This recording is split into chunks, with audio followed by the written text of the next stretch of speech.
and Neville and Sophia. Thank you for joining. Stella, thank you for joining. Um, there's a fatal shooting in Jonestown. The relatives of a man fatally shot by the police moments ago.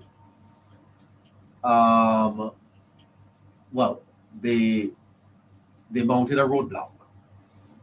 The shooting actually happened on Sunday night. There is a flash flood watch over Jamaica.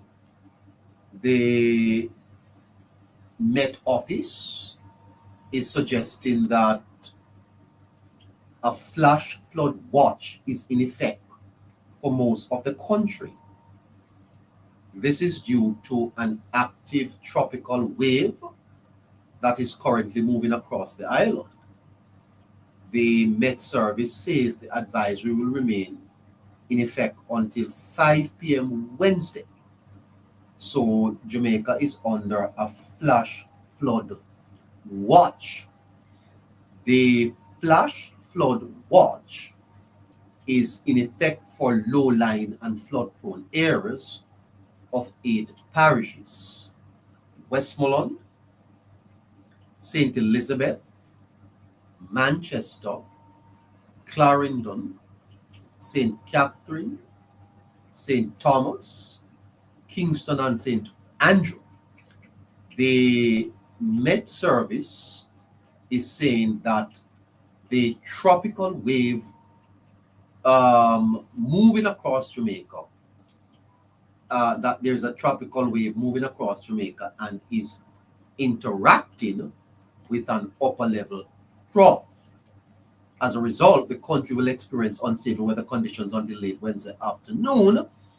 The forecast is for periods of showers and thunderstorms, which may be heavy at times, to affect the island. The Met Service says southern parishes will be particularly affected throughout the period.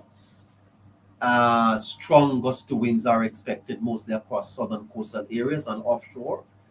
The Met Service is urging fishers and other marine interests on the south coast to exercise caution as sea conditions will deteriorate.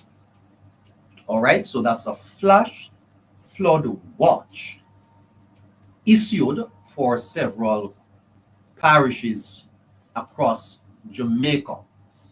Of course, motorists are urged to exercise extreme caution as heavy rains lash the island today.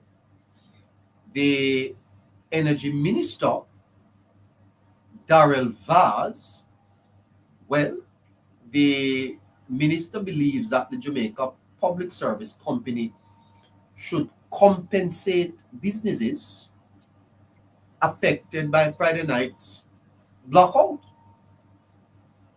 What do you think about that? Do you think that the JPS will compensate businesses? Energy Minister Darrell Vaz believes the Jamaica Public Service Company should compensate businesses affected by Friday night's island-wide blackout.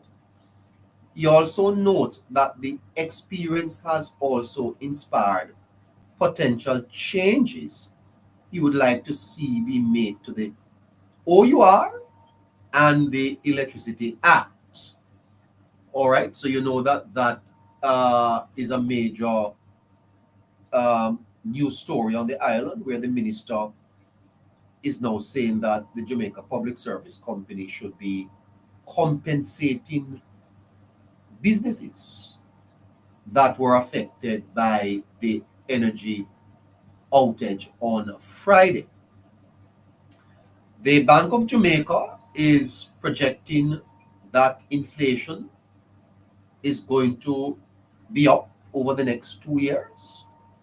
That's big news, because when inflation affects the country, the cost of goods and services go up. I'm sure that you are beginning to see that in your supermarket bills your medical bills, your insurance premiums, all of that, the geo the geopolitical situation in the world. There is no end in sight to the Iran war. It's been 100 days, and that's still happening. So the Bank of Jamaica is projecting that inflation is going to be rising. The opposition People's National Party is asking the government to explain the $500 million FSC drawdown. That is a story that we could get back to. In the meantime, there was a 6.1 magnitude earthquake near Cuba on Monday. Buildings in Havana were shaken. There were no injuries or damage reported, but a 6.1 magnitude earthquake rocked Cuba today. This is, of course, the start of the hurricane season, and therefore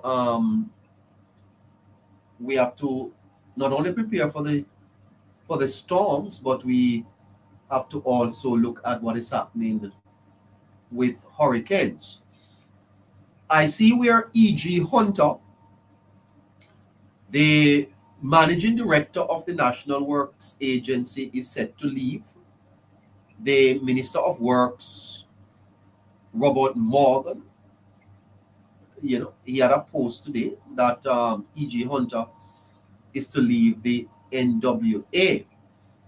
Well, members of parliament have been complaining that it's very difficult to work with Mr. Hunter, and the bureaucracy down there at the NWA, what with the government's new One Road Authority, we believe that there needs to be some shift and some shake-up in the civil service.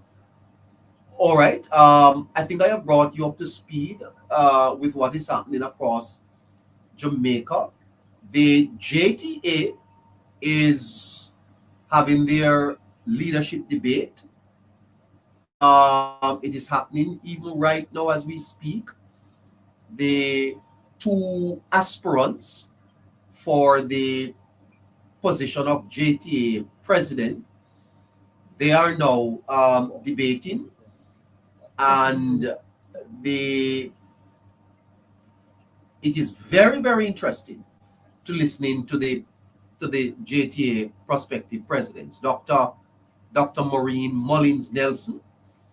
I think she's a lecturer at Michael, and Dr.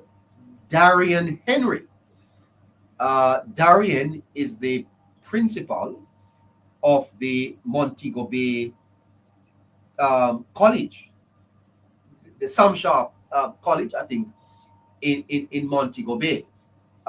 Fascinating to listen to what is happening there over at the JTA.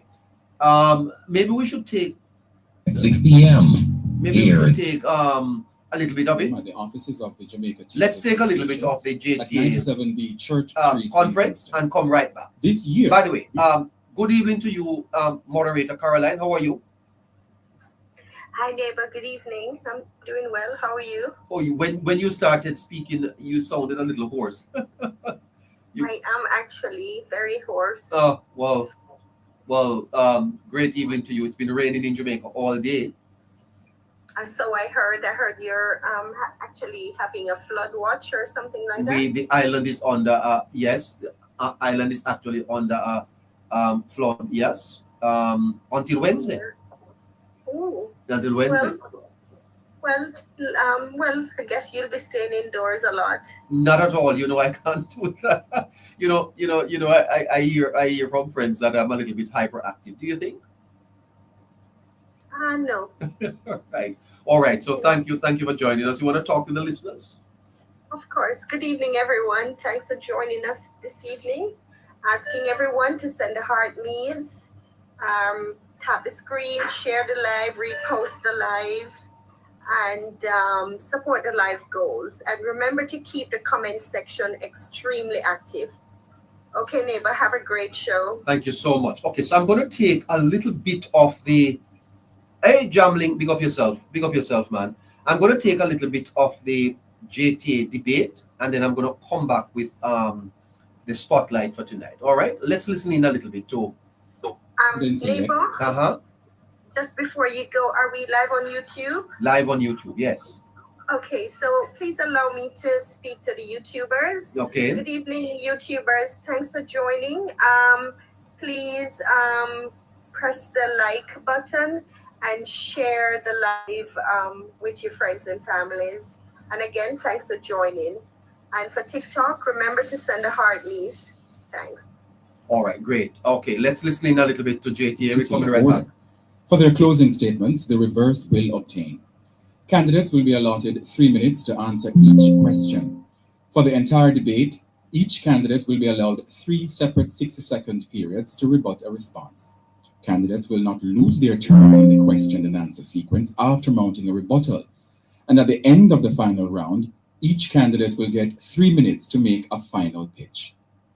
We begin this segment with each candidate being allotted 3 minutes to make an opening statement.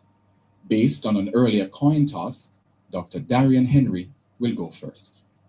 Dr. Henry. Okay, so Darian Henry is the, he's running for JTA president. And, he used to be at TVJ, I think, at one time. Principal at Montego Bay Community College. Listen to Mr. Henry as he make his speech to become the new JTA president.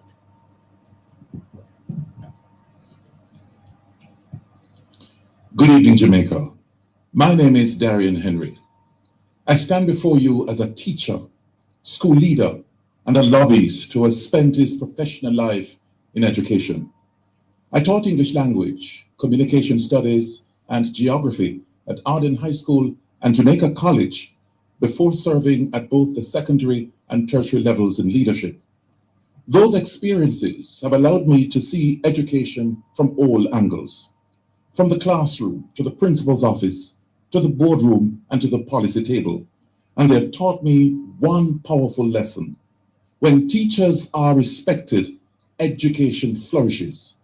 When teachers are ignored, education suffers.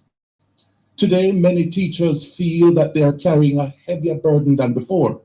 Inflation continues to drive up the cost of food, transportation, housing, and everyday living.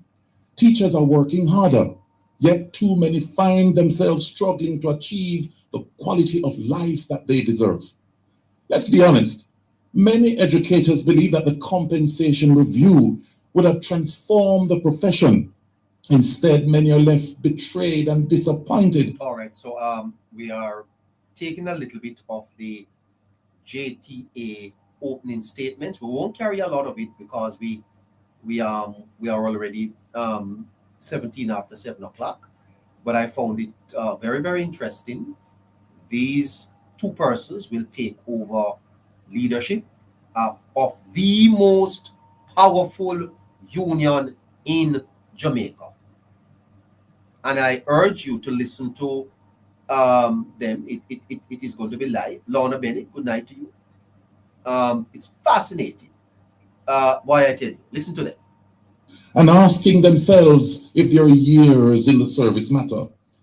I believe that the Jamaica... By the way, before I go on, what I found interesting listening to both Dr. Henry and the lady, I'm forgetting her name, is it seems like they're, I don't know, it's a campaign against the government. And I don't like it. I don't like how they pitch them their campaigns for votes. And for the JTA, it has always been about salaries. I don't know anything about JTA more than about salaries. Anyway, listen to Dr. Henry. The Teachers Association must be robust for teachers. a stronger voice in national policy, and a strong advocate for the future of our profession. The debate around the Jamaica Teaching Council bill has reminded us of something that is very important, that the voices of teachers in decision-making matters. I support high standards, but I will never support any framework that diminishes the professional voice and agency of our profession. Colleagues, throughout this debate, you will hear different ideas and a cacophony of approaches to leadership. I offer leadership that is tried, tested, proven, and ready. Leadership built on service, credibility, results, and a deep commitment to the teaching profession. Renowned educator Baruti Kefele once asked in his now famous book, "Is my school better because I led it?" Tonight I ask a similar question. Will the Jamaica Teachers Association be stronger, respected, and more influential because I lead it? The resounding answer is yes. Thank you. God bless the teachers of Jamaica. There you have it from Dr. Henry as he makes his pitch to become the next president of the Jamaica Teachers Association. Fascinating stuff coming out of the JTA tonight. Let's go to the lady and listen. Thank you very much, Dr. Henry. That's what she had to say. Now to Dr. Mullins Nelson for your 3 minutes. Dr. Mullins Nelson, she's a lecturer at Jamaica Teachers College. Let's listen to Dr. Nelson, how she made her pitch for JTA president. Good evening, colleagues all. I am Maureen Mullins Nelson, an educator with more than 35 years of service across primary, all-age secondary, and the tertiary sector. Nehemiah 2 verse 18 states, "And I told them of the hand of my God, which was good upon me, and they said, let us rise and build. So they strengthened their hands for this good work." These words were spoken at a time when Jerusalem lay in ruins.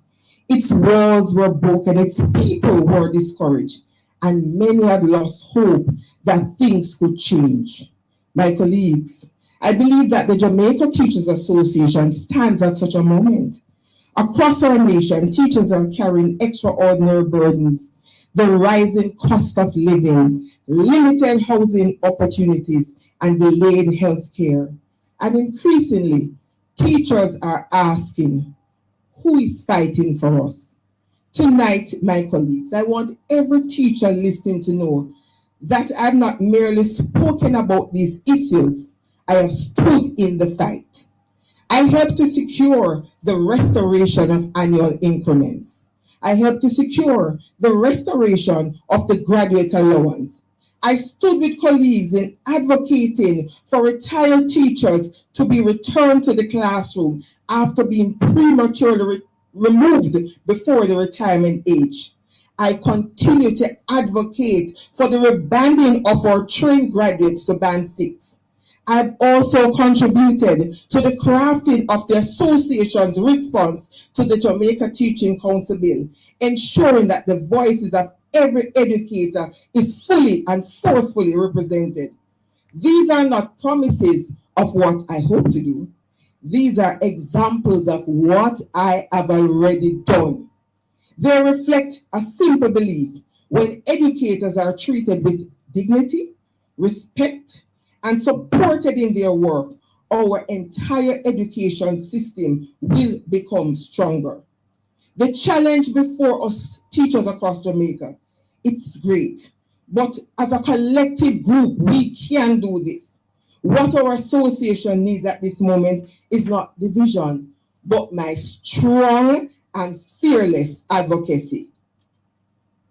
I am offering leadership, grounded in experience, guided by service, and committed to results. Leadership that will not stop fighting for the teachers of Jamaica, like Nehemiah.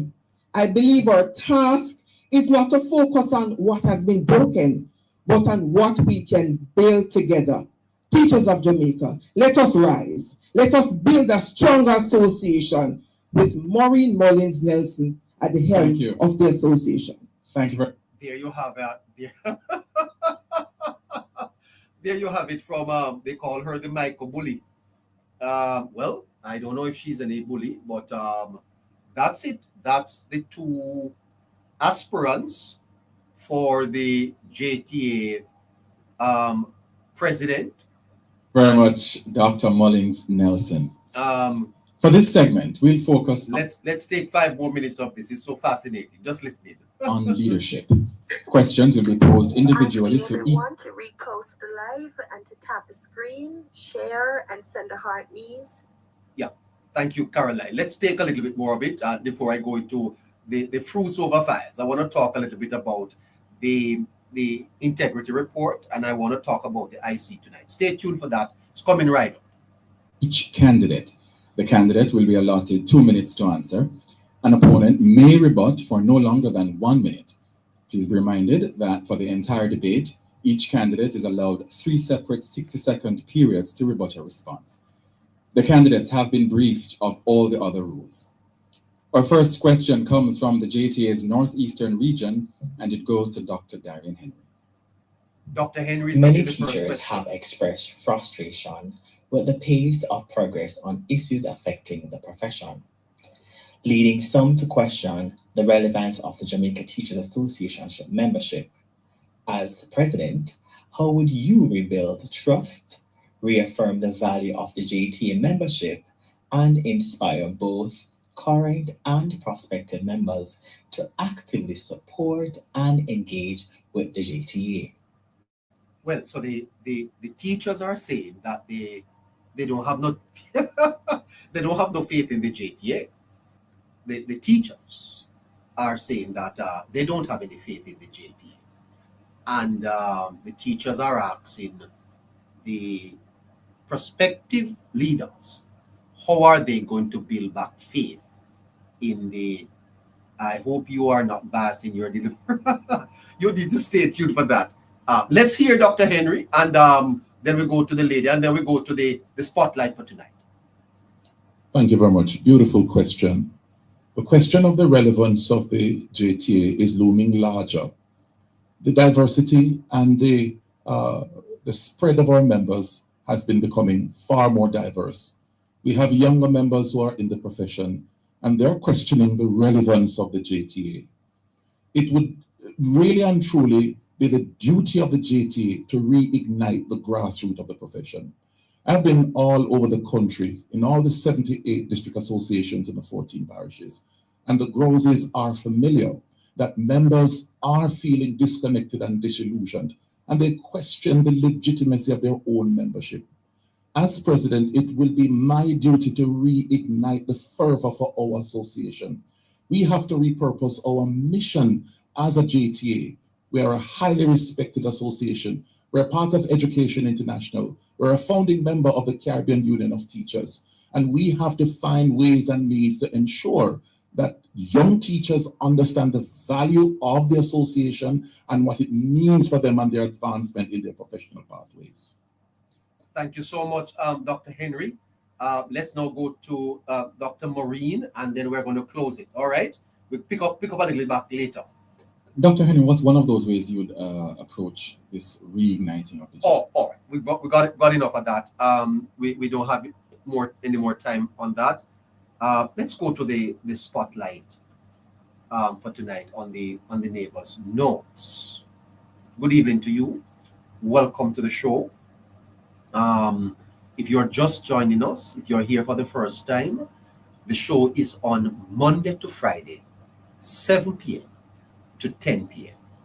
If you're on YouTube, 7 p.m. to 10 p.m. And we do weekend shows, but those times can fluctuate based on what is happening. We encourage you to share the live, tap the screen, hashtag hello neighbor.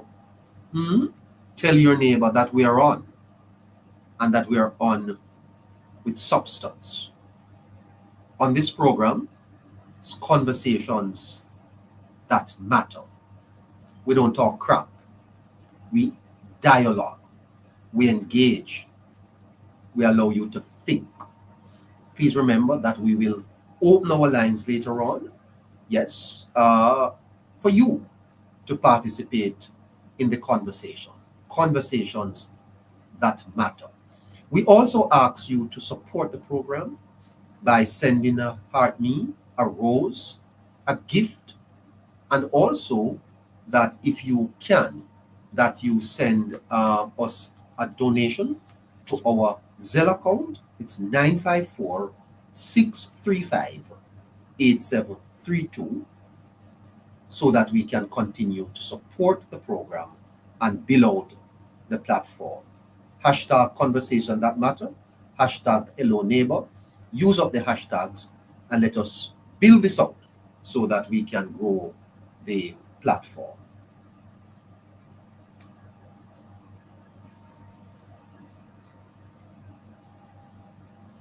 There is a uncomfortable truth that I want you to understand. And the uncomfortable truth is that there are forces in Jamaica that are antithetical to the country's progress. And there are powerful forces that are conspiring to defeat Andrew Holness. There are powerful forces in Jamaica, and they are conspiring to defeat Andrew Holness. There is a broad view that the Prime Minister is unbeatable. Even his greatest critics will argue that this post-independent Prime Minister is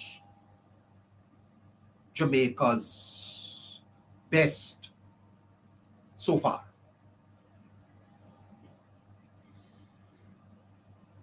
That is not even up for debate anymore. Because as the Bible tells us, by the fruits you know them. And on every matrix,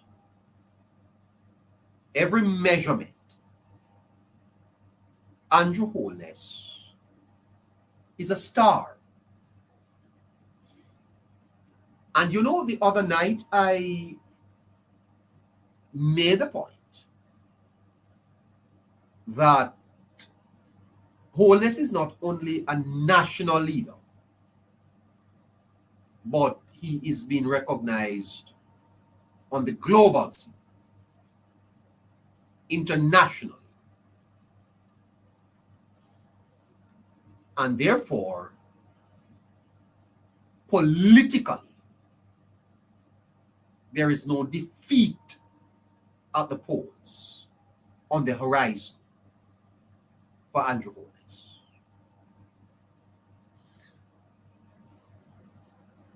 There was a glimmer of hope for the PNP. And that glimmer of hope is what you call voter fatigue. Voter fatigue, where because the administration has been in power for 3 terms, there was a view that somehow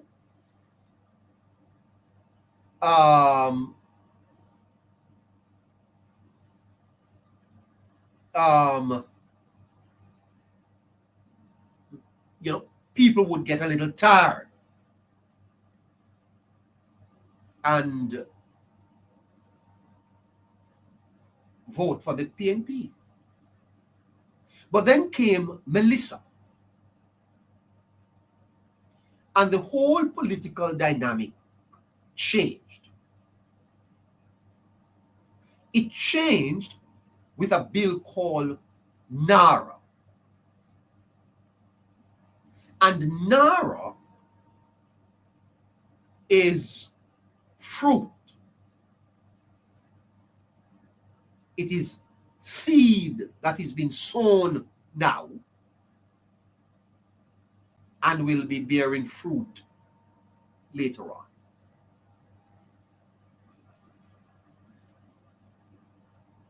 The young professional arm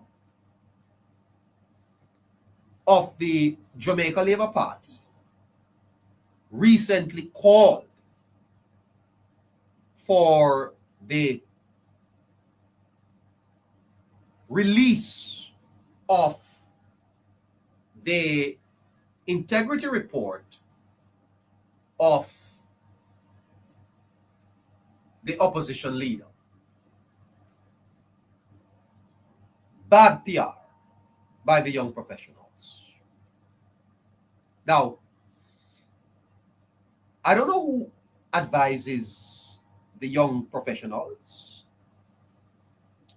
but the seniors in the party or the senior communicators in the party need to, I don't know if it passed through them before it was publicized, but I dare say it was a very poor public relations piece by the young professionals. It don't make no sense. In the context of the politics, that was a letdown. And interestingly, I don't see them mopping it up. But we'll get back to that. The patriots of the PNP put out a statement. Here is it. The PNP patriots congratulate opposition leader Mark Golding on the recent certification of his 2024 statutory declarations by the Integrity Commission. I want you to note that. If you don't get it, let me read it again. The PNP patriots congratulate, by the way, why does the patriots need to congratulate Mark Golding on the certification of his statutory declarations? Why is that something to be congratulated for? Is it something that you win? I wonder if you see the politics. I wonder if you see the politics. Could I speak to someone from the young professionals, or they won't come? Because somebody's napping there. Someone is napping. Not the the youth arm. Someone was caught napping, and anyone who put out that should probably leave the PR department alone, because that's very weak, I don't want to be too critical of you young people, but that's very weak. The patriots, they are congratulating Mark Golding. It's almost as if Mark Golding won the election by having his statutory declarations certified by the Integrity Commission. You notice who certified? The Integrity Commission. I want you to note that Mr. Golden did not certify himself. This country named Jamaica, full up of people that do not think. That's part of our problem. We do not have a country that thinks.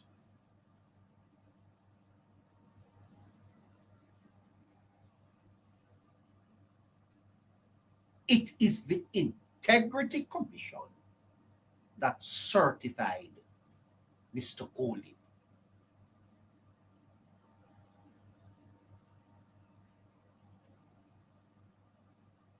This development, says the Patriots, is yet another demonstration of the high standards of accountability, transparency, and integrity that Mr. Golden has consistently brought to public life.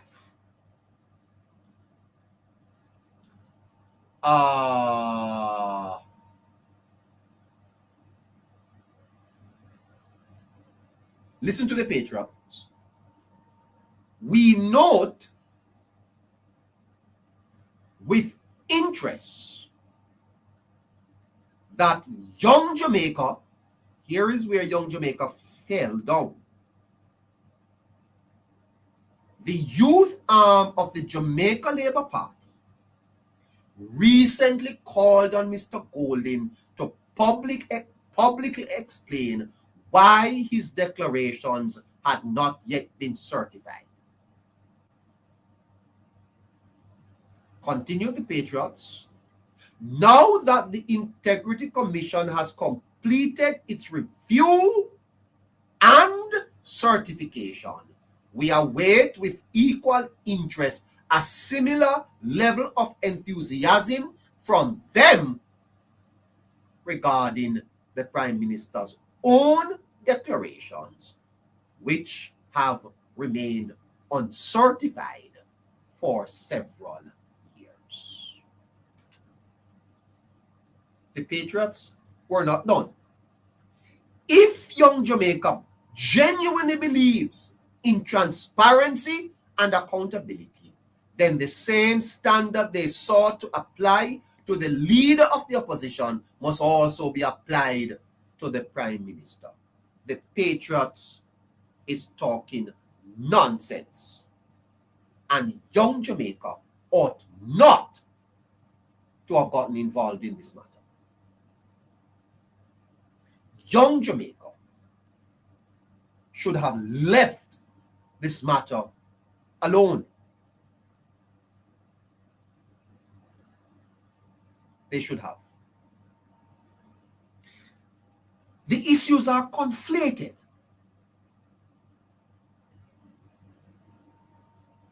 And it is very poor PR. But I will speak to them off air if I get the chance and show them where they erred badly. The issue, you see, was never Mark Golden's report. The issue is whether Jamaica's accountability institutions move at the same speed by the same rules for everyone. Why is Mr. Golden's certified and the Prime Minister not? Why? The Prime Minister have no question to answer. The Prime Minister does not certify himself. It is the Integrity Commission that certifies people. When they don't, then they erode the public's trust. And that hurts every leader, every party, and every voter. The problem with Jamaica is that we see issues through political lens. We don't analyze issues on facts and fairness. Everything is seen through green lens or orange lens. And that's the problem. It is a disgrace on this country. It is an unmitigated disgrace. What is happening?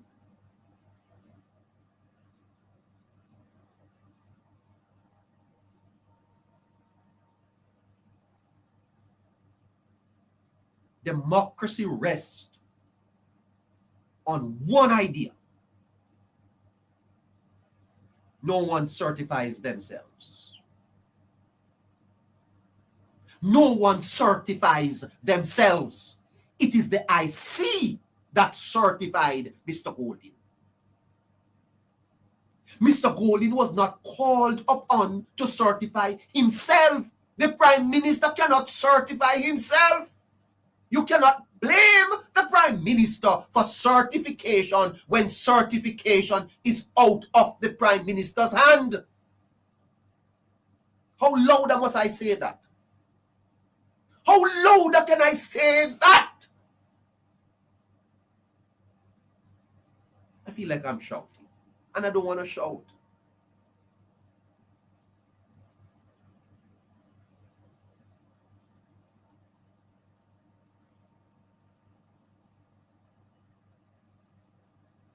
So this nonsense about Golden once again demonstrating that accountability is not something to be feared,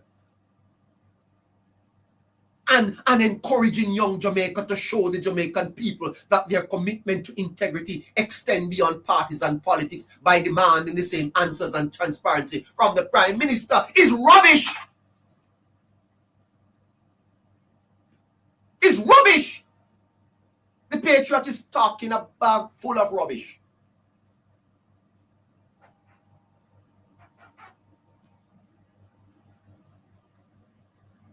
Demand what of the Prime Minister? Demand what? What can be demanded of the Prime Minister?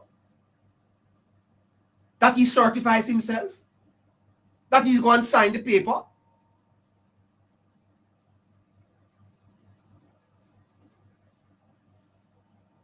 What is young Jamaica's answer to this, by the way?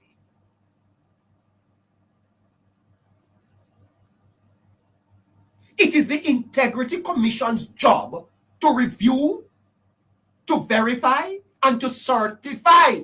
It is the Integrity Commission's job to review,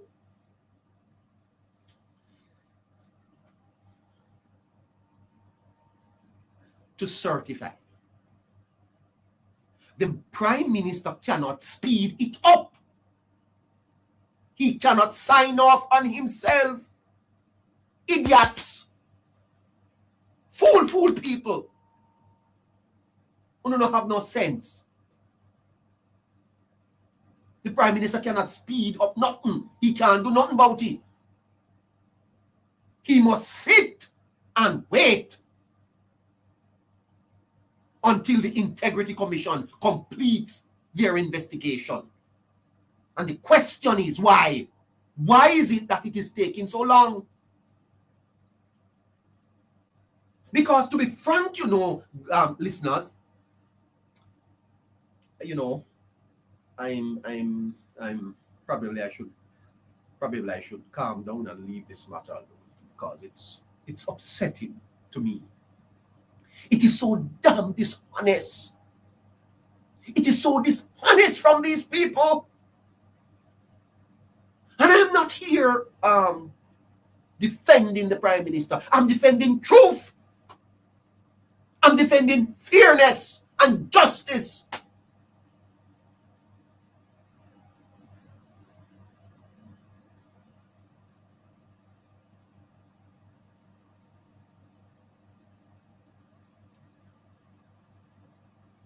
The question is, who is accountable when the watchdog takes so long?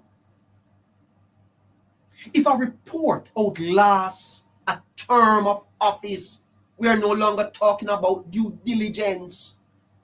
We are talking about a process failure. The process of certifying the Prime Minister has failed. That is the story, Jamaica. It's not about Andrew Holness. It's about the process. It is failing. The process is a failure.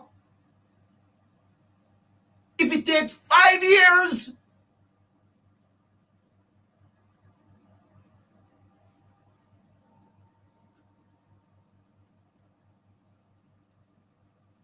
good God Almighty, then the process is a failure.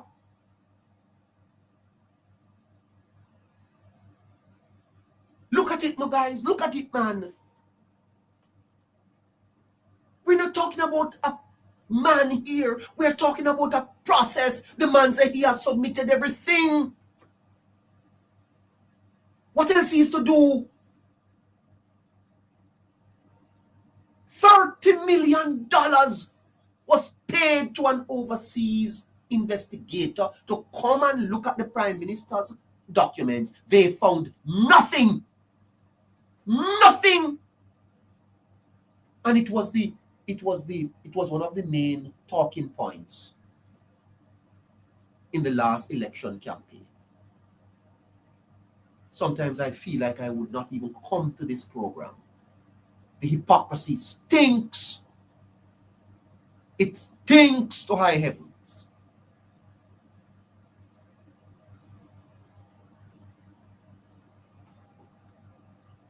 And process failures, my neighbor writes, become political weapons, whether intentional or not. And that's the nonsense that the patriots are putting out. One bag of rubbish.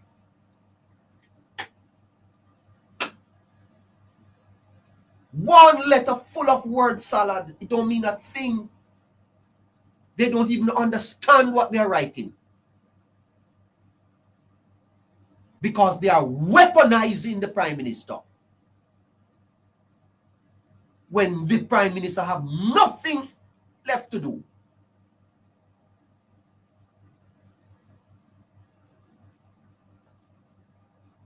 And here is where the youth err. By seeming to pressure the release of Mr. Golding's report, the youth arm walked into a trap. Firstly, it made the JLP look like they were obsessed with the other side's paperwork, not on their own governance. Secondly, it gave the surrogates of the PNP the perfect pivot. You asked for this, now answer for yours. That's what the patriots have done. The young professional, should apologize to the Prime Minister. And thirdly, it ignored the deeper point. The young should know the IC delays are the real story, not the reports. It is the delay of the IC where the story lies, not the report. Here is the lesson for the young arm. You don't win by demanding they publish faster. You don't win. You win by demanding the IC publish consistently. When you chase the report, you surrender control of the narrative.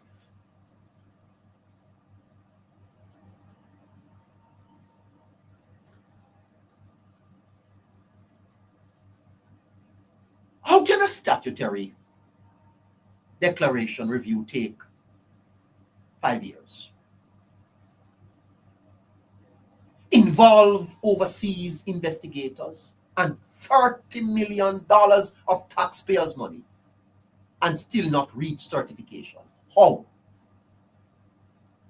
How can the taxpayers of Jamaica, that is a question we need to ask, how can the taxpayers of Jamaica pay $30 million to investigate its prime minister?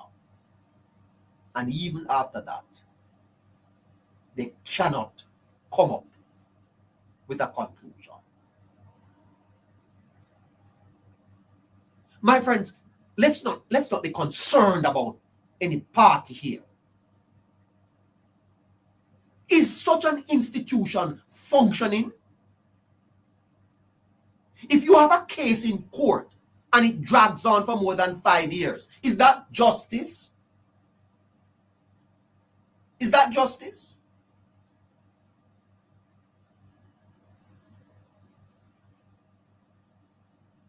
And you know, when a Jamaican constitutional body brings a foreign private investigator to examine a sitting prime minister, we must ask, are we building local capacity, or are we outsourcing judgment on our elected leadership? That's a national question that nobody's asking. It's not a partisan question, it's a national question. A private investigator was on the island investigating the sitting prime minister of Jamaica, and nobody talks about that.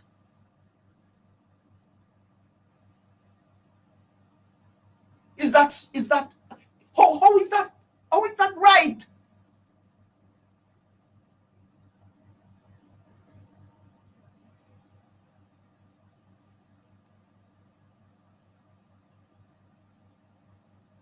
And now that the opposition leader's report is certified after public pressure, while the prime minister remains pending, the public will perceive double standards, even if none exists.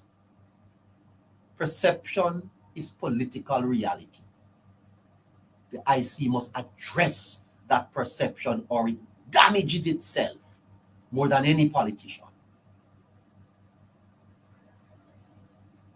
There must be a pause in this country and a demand that the case involving the prime minister be brought to an end. Well, I think there is a matter in the court, and I think that must be allowed to take its course. The prime minister cannot certify himself, nor could Mark Golding. It is the Integrity Commission that certified Mr. Golding.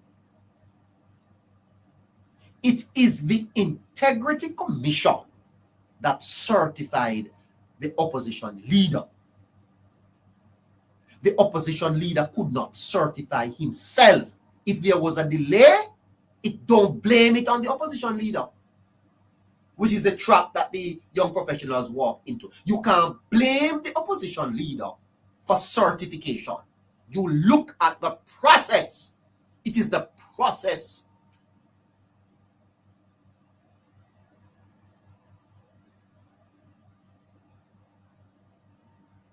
There is no leader, not the opposition leader, not the prime minister, that should be tried in the court of delay. What is happening to the Jamaican prime minister is a tragedy. It's messy and it ought to be cleaned up. The prime minister's duty was to file. The prime minister's duty, listeners, was to file. And he filed. The prime minister's duty was to provide the documents, and he did. Is the Prime Minister holding back any document? No. Has he provided them with everything they have asked for? Yes. They brought in a man from overseas and paid him 30 million Jamaican dollars. What did he find? Tell it to the people of Jamaica. They deserve to know. They asked the Prime Minister to cooperate. He did. If the IC choose to refer the matter to the FID and the Prime Minister choose to test the legal aspect in court, that's the system working. That is the system working. That don't have nothing to do with corruption. Nothing at all. Systems are created for checks and balances. The PM is not delaying certification. The Integrity Commission is. The Prime Minister cannot delay his own certification. I mean, it's a basic argument, you know. It's a basic argument. The Prime Minister cannot delay certification, guys. Just like how Mr. Bowling could not delay his. The Prime Minister can't delay his. You ask the questions of the Integrity Commission. Don't ask the Prime Minister any question. Leave the Prime Minister alone.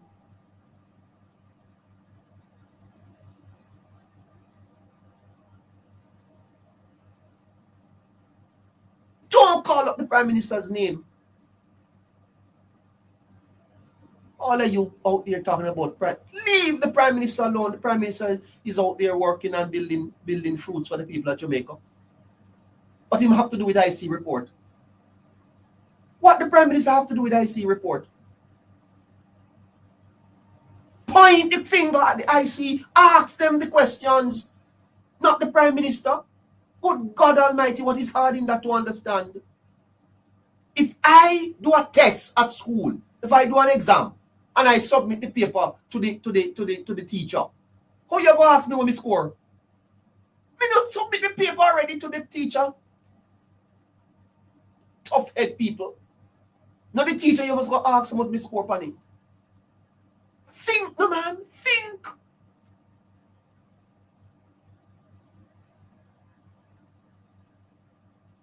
If you apply for your license at the tax office, and the tax office delay giving you your license, you can't blame you. You apply for it. If the police stop your road, you tell the police, show them your receipt, show them say you applied for the license.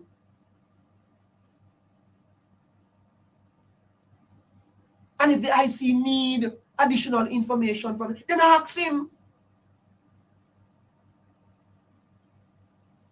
Left the Prime Minister alone. The Prime Minister have nothing to do with it. He said he has provided what they have asked him for. So don't ask him anything. No, ask the Prime Minister nothing more. So the propaganda that delay equals guilt is rubbish.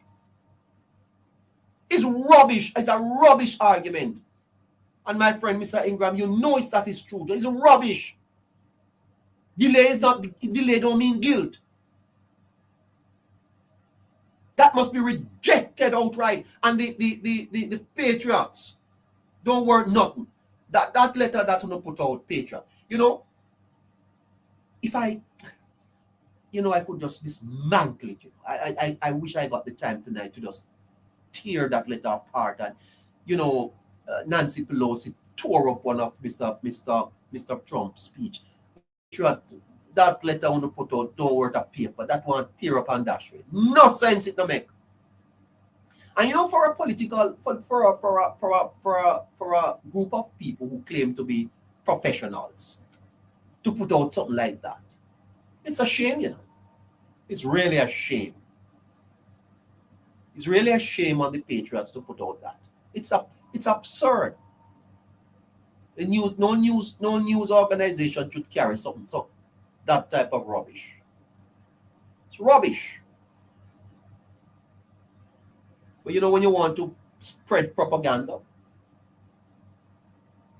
when you're getting into propaganda spreading, and when you want to tear down people, all this is about You know, this has nothing to do with any integrity commission report, you know. Quite frankly, you go across Jamaica today and ask them about IC, they don't even know what IC is about.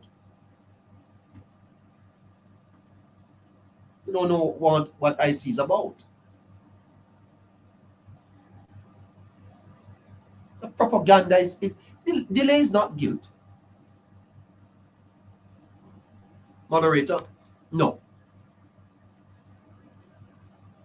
That must be rejected. Any delay is institutional failure. And if we accept that delay equals guilt, then any citizen whose file sits for 5 years is guilty by default. And that destroys the principle of be innocent until proven guilty. And I see some, I don't know what to call them, talking about Prime Minister should resign. Go find work, do. Go and find work, do, man. And stop waste time. And wasting time. Wasting time. How are you gonna ask the Prime Minister to resign when the Prime Minister cannot certify himself? Why do not have no sense, man? Why do not think, man? You know, sometimes I'm tired of this foolishness on this place, you know. I'm tired of it, you see, man. I'm tired of the lackluster, just this is nasty. Nobody's putting any thought to their arguments. Everybody's just, you know, coming up with something and saying something because they have a phone. Good God, man, we can lock off some of them people a phone.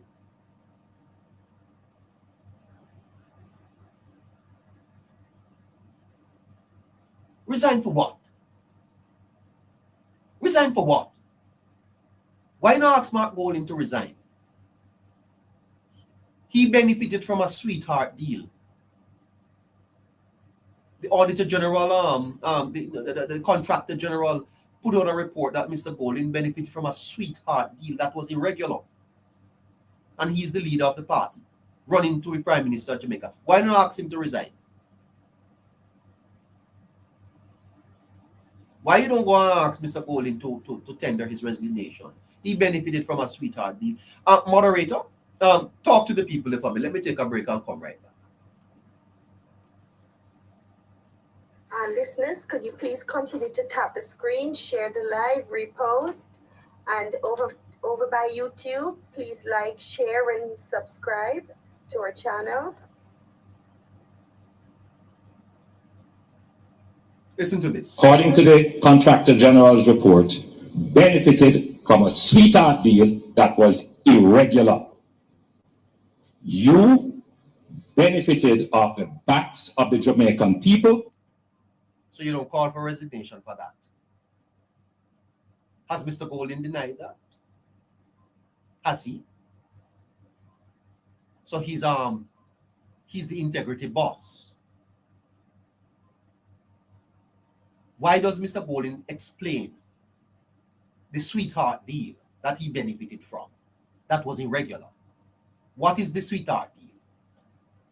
And you know, Prime Minister, we would appreciate if you, as a matter of fact, hello, Blacker Lantern, all of you out there running up your mouths about Prime Minister should resign because integrity report no publish. You are being absurd, ridiculous, and quite frankly, foolish. Foolish. Because you don't understand. You don't understand the process. You don't understand the system. And you only chat. Because you have mouth can chat. Sit down and listen, man. And have some, reasonability about that. Listen to this. The Contractor General's report benefited from a sweetheart deal that was irregular. You benefited off the backs of the Jamaican people. Okay. But his integrity commission, his report is certified. But he benefited from a sweetheart deal that was irregular. So why doesn't Mr. Golding resign? What was the sweetheart deal and how much did he benefit? To what extent was the benefit? Is the Prime Minister of Jamaica saying that at the leadership debate that Mark Golding benefited from a sweetheart deal that was irregular? Irregular. And he is standing to be Prime Minister of Jamaica. But his Integrity Commission report is certified, and the hypocritical patriots congratulate him because he's the integrity boss. Integrity boss. And he advised the Minister of Finance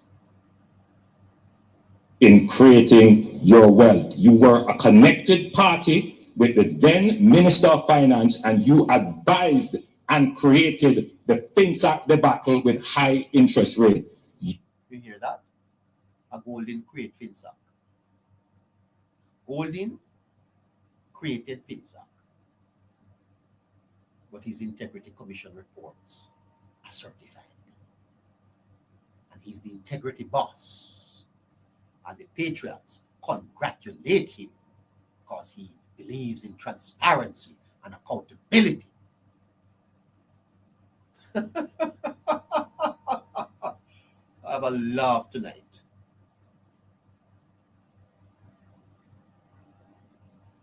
Listen to me. This isn't about protecting Andrew Holness. Andrew Holness doesn't need no protection. It's about protecting every Jamaican from a future where your reputation can sit in limbo for more than 5 years while politics weaponizes the weight. The Prime Minister filed, the IC reviews. Let's judge the process, not the person. Because today it's him, tomorrow it could be you. There is no question for the Prime Minister to answer. Jamaica's democracy depends on 3 things: the law, institutions, and trust. The Integrity Commission's job is to apply the law at the same speed, by the same rules. And the question is the law being applied by the same speed and the same rules to both the leader of opposition and the Prime Minister of Jamaica? This is a highly sensitive political matter, and it ought to be taken very seriously.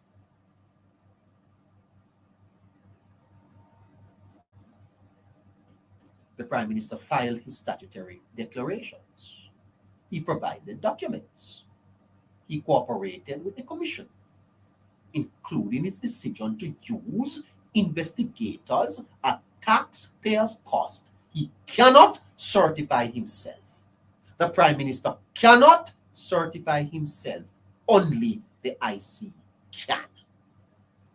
If there is any blame to go around, it cannot be at the feet of the Prime Minister. It has to be the IC. That a review has now taken more than 5 years, longer than a full term of office, is not a question about one man.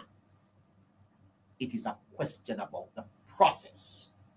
When accountability drags past an election cycle, public confidence in the institution suffers. Delay becomes a political weapon that hurts every Jamaican.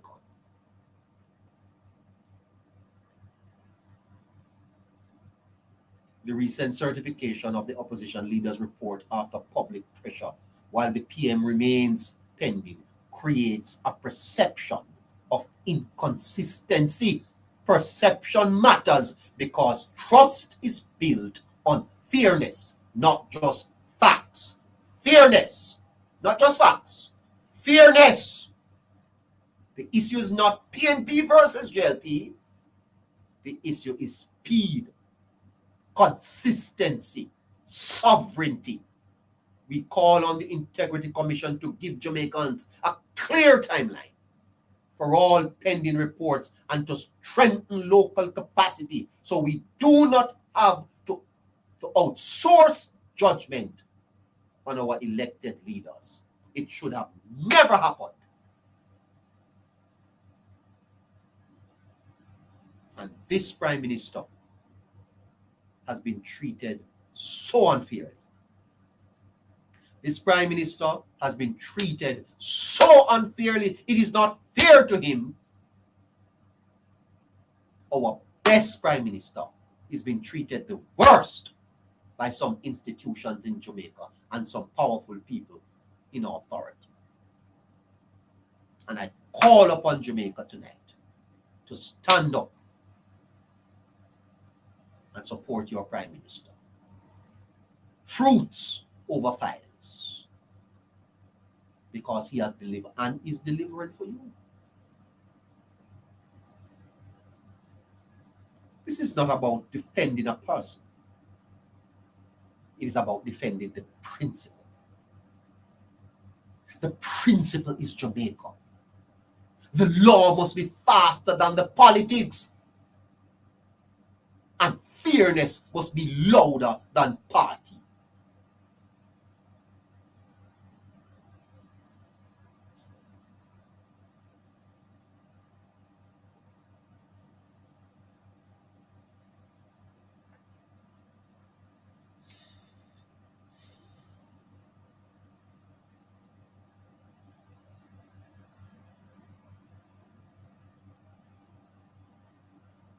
You know, Aristotle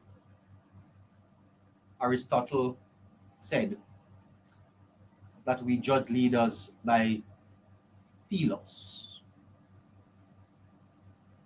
their purpose end. What did they actually deliver for the people? Aristotle said we judge leaders by telos. What did they deliver for the people?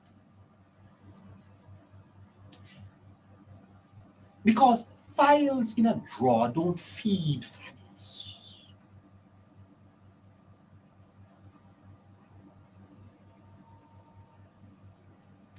Files in a drawer don't feed families. They don't build roads. They don't create jobs.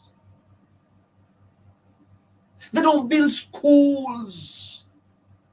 So while the Integrity Commission reviews paper, let Jamaicans judge paper versus performance.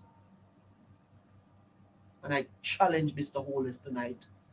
Keep on, my brother, keep on. Go on, Andrew Holness, go on. Do not be distracted by them and the noise. Fruits over files. You've done what you can. Move on.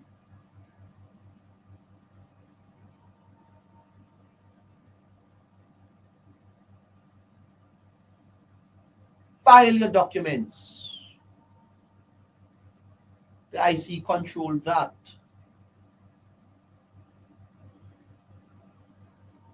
When an institution takes longer to review than it takes to build a hospital, the public stops asking, what's in the file?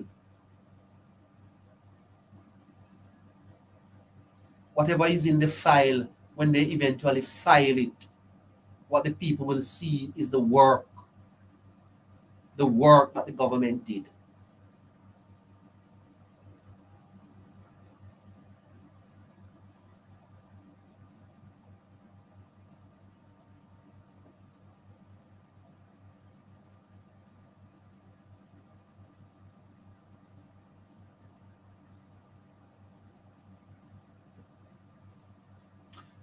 You know, in ancient Egypt, a pharaoh was not remembered by how neatly his tax records were filed in the temple. He was remembered by whether the granaries were full when famine came. Joseph didn't save Egypt by organizing the papers. He saved it by storing grains. Jamaica faces the same test today. We have two things before us: files in a drawer and fruits in the field. One is promise of accountability, the other is proof of service.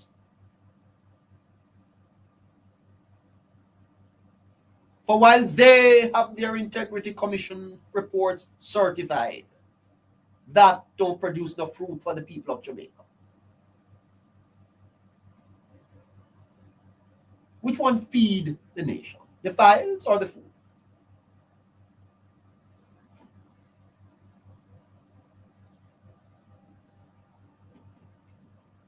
The Integrity Commission was created as our watcher. Its job is sacred. Review, verify, certify. The Prime Minister, like every citizen, completed his duty ex ante. He filed. He supplied documents. He cooperated. The act of certification belongs only to the Commission. And when that act stretches past one election, we enter a limbo. And a limbo is dangerous because in limbo, delay becomes accusation, silence becomes guilt, and process becomes punishment without trial. Asking everyone to tap the screen, share the live, repost the live, and send the heart knees, please.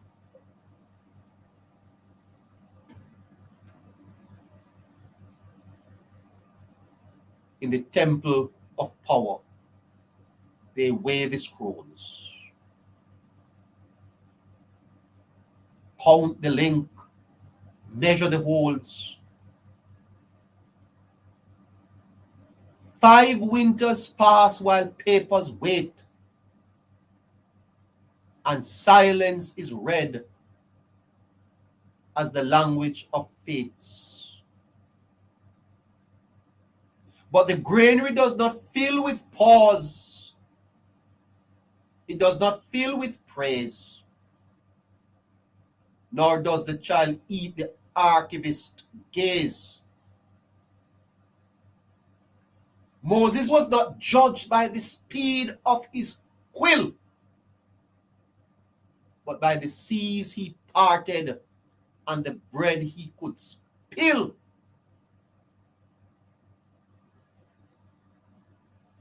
Quest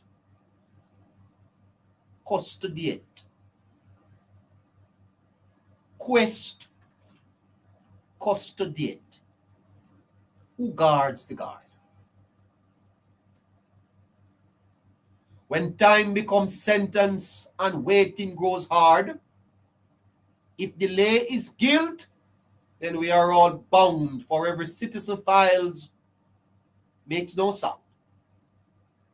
Quest custodiate. Who guards the guard?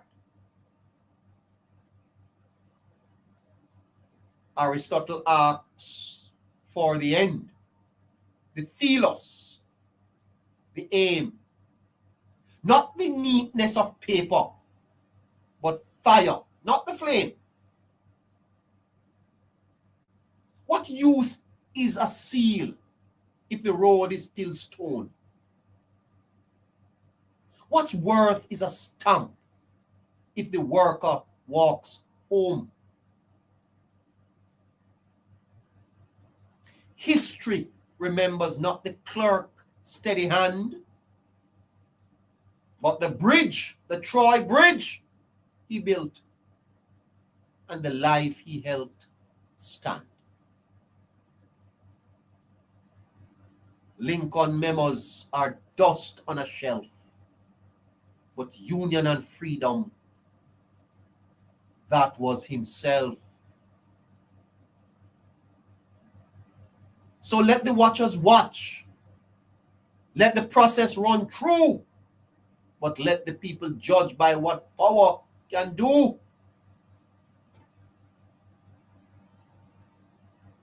"5 years on a file, in a drawer it may sleep, while 8 years of fruits are the harvest we reap. The heights of great men reached and kept were not attained by sudden flight, but they, while their companions slept, were toiling upwards through the night.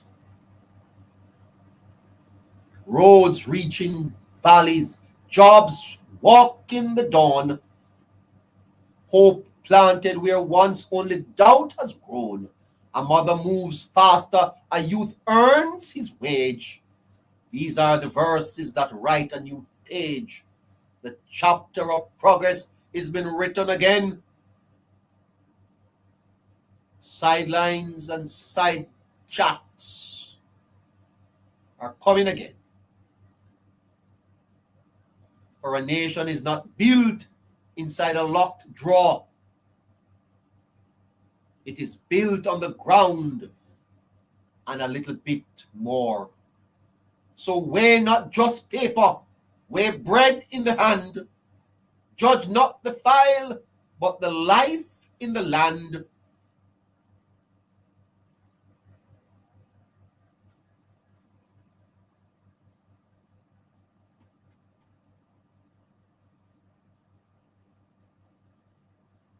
And open your eyes, for you will see that beneath all of this is as plain as day. For what they want is for Golden to have his day. But the people of Jamaica, it's in your hand.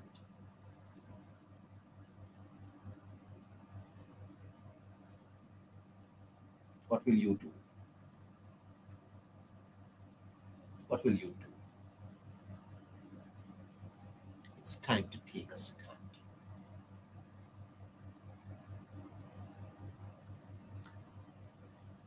Moderator, it's 27 after 8 o'clock.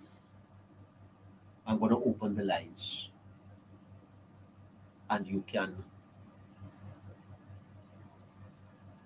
add my listeners. Good evening to you, caller. Hello. Hello. Good evening to you. Pause. Good evening to you. No one there. Hello. Hello.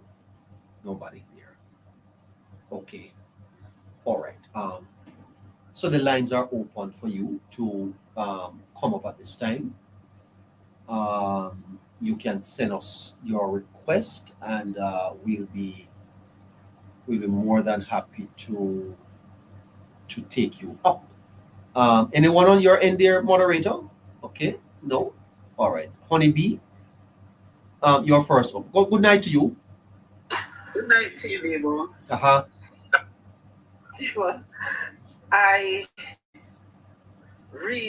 I'm really upset about this foolishness concerning the Prime Minister decoration, certifying his decoration. The problem is not, as you said, is not the Prime Minister. It is the IC. And what the young professional arm did was literally shot themselves in the foot. Yes, they did. Yes, because and hold on, because the fact of the matter is that this is not a personal thing, neither for Golden nor for the Prime Minister. None of them. They do not certify themselves. No, they don't. But based on the history of the Integrity Commission, you should have done your research and understand that this is not a can of worms you need to open. Because first and foremost, remember they bring in a forensic auditor from overseas, from Trinidad, which cost the country $30 million. And after that report still did not show where the Prime Minister illicit enriched himself, his name is Kevin Stevens, I think that's his name. Said he is still not satisfied. That's what he said. After all that he did, he said he is still not satisfied. If you had read the Integrity Commission report, and if all these people that are talking, they should have listened to Michelle Stern, Jamaica Politics 411. She went through it with a fine-tooth comb, paragraph by paragraph. And this lady is a PMP. And she's saying this report don't make any sense, because if you notice, they all back. They did not release the forensic report. They did not do that. Up till now, that has not been released that the public can scrutinize it. It is held back by the Integrity Commission because their main goal is to frustrate the Prime Minister. That's their ultimate goal. And why is it that before things is tabled in Parliament, the PNP have information from the Integrity Commission? That should tell you something. That from the inception of the Integrity Commission, Justice Panton that just resigned, he is a PNP, and he can't convince me otherwise, because I have seen videos and pictures with him and Portia Simpson-Miller on the campaign trail in 2016. So he can't tell me otherwise. And that should teach the young professional arms something, that you need to be more observant and understand what you're dealing with. Now, all of this is Apple. What they have to do now, they now have to step back and understand, think of how they're going to answer the question that was asked. No, I don't think they can answer. That's it. I don't think they can answer, man. I don't think they can answer. That's it. That's it. That's it. I'm here wrapping my mind around it and saying, what type of answer are they going to? Well, I have crafted an answer. If they want to reach out to me, they can. But I don't think I want to. My answer would be, now they show you that the Integrity Commission is politicized. That would be my answer. I would say this is a proof for me, because it is a proof to Jamaica, but Jamaica some of us fail to see it. You see, man, part of the problem, you see, is that politics gets involved so deeply in most of our discussions that we leave reason outside. Exactly. We leave reason outside, ma'am. Now listen to me, ma'am. The Prime Minister files his documents. He provides the information. His side is done. You don't ask the Prime Minister anything else. Exactly.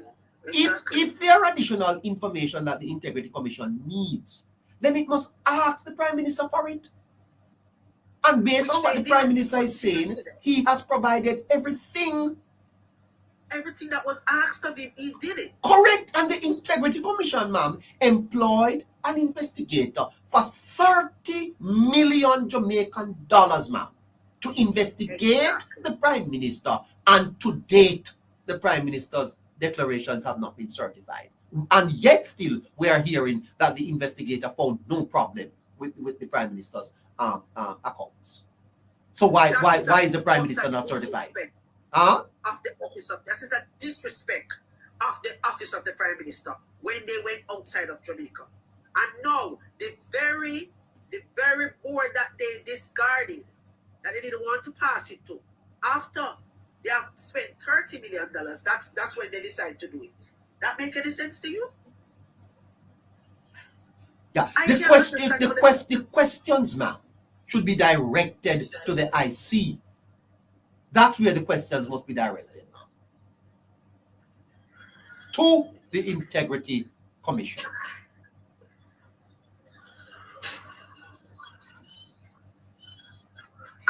For me, when some of the tapanaris that you hear the opposition leader speak of, they are one of the groups that are fighting the Prime Minister for absolutely no reason. Because they can't get to do what they normally do, getting all the contracts, and nothing goes through the proper channels. They just get it because of who they are and how established they are. And the Prime Minister coming now and saying things have to be on a level playing field, and that's a problem for them. And they believe, along with Mark Golding, that Jamaica, they used to say Jamaica is a PNP country. That's how they used to term it. And that more and more, they are seeing that people are waking up, and that bothers them so much, they can't understand how come. And you have to understand your message don't make sense. You have misled this country for so many years. You have mismanaged this country for so many years. So many people that will never consider coming back to Jamaica are changing their minds. And that disturbed them. And the fact is, one of the persons, the Gleaner Company, I think is the worst in all of this. Because you see what they did? They put up a picture of the opposition leader and his family in the paper, the Sunday Gleaner. Oh, did you see that, ma'am? Somebody sent it to me. Oh Lord, I never know you're a sensible woman, man. You see the picture that they put up. Right? And I was like, what this supposed to be? And the person said, I'm just showing you.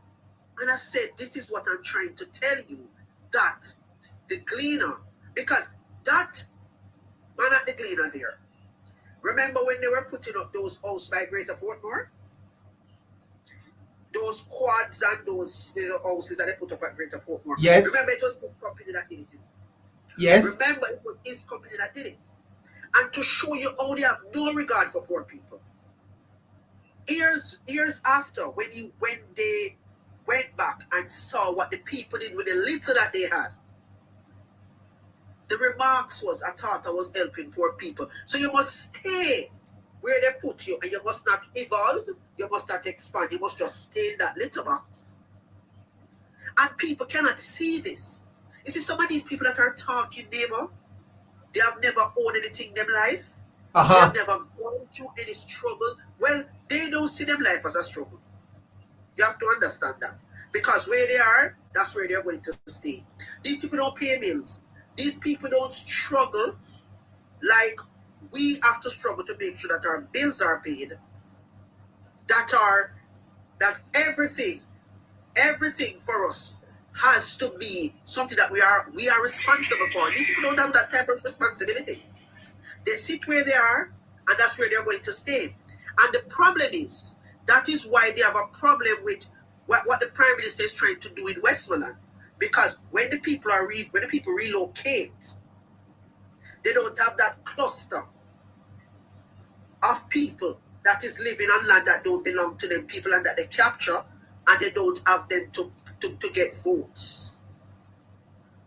That is their problem. And What do you think, Honeybee? What do you think is at the heart of the hatred of Andrew Holness? What is fostering this hatred he of? should not be Prime Minister. Where is the poor boy come from?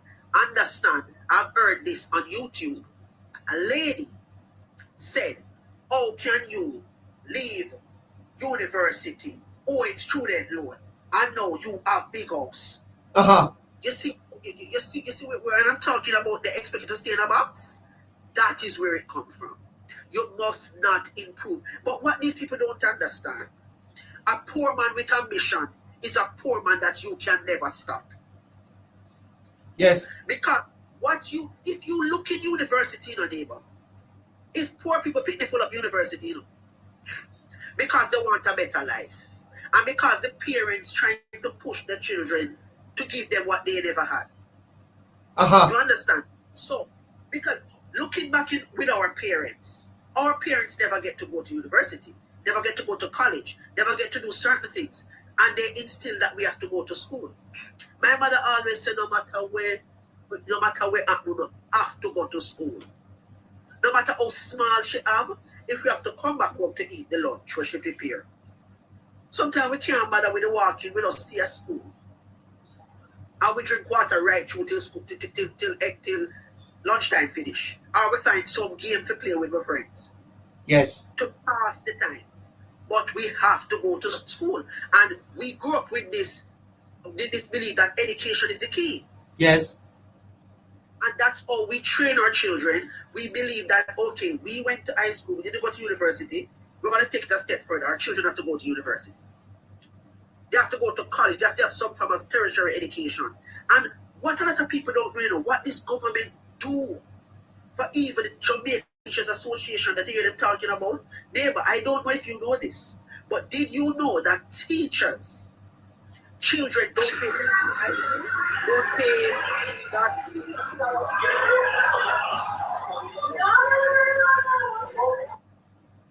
don't pay school fee? Did you know that? I know that, ma'am. And did you know that it also go for the nurses and the police? I didn't know that. No, okay. A lot of people don't know that. Did you also know that there is a grant that is given to people, to children of these same people to go to university in an amount of 250,000? Did you know that? Didn't know that at all.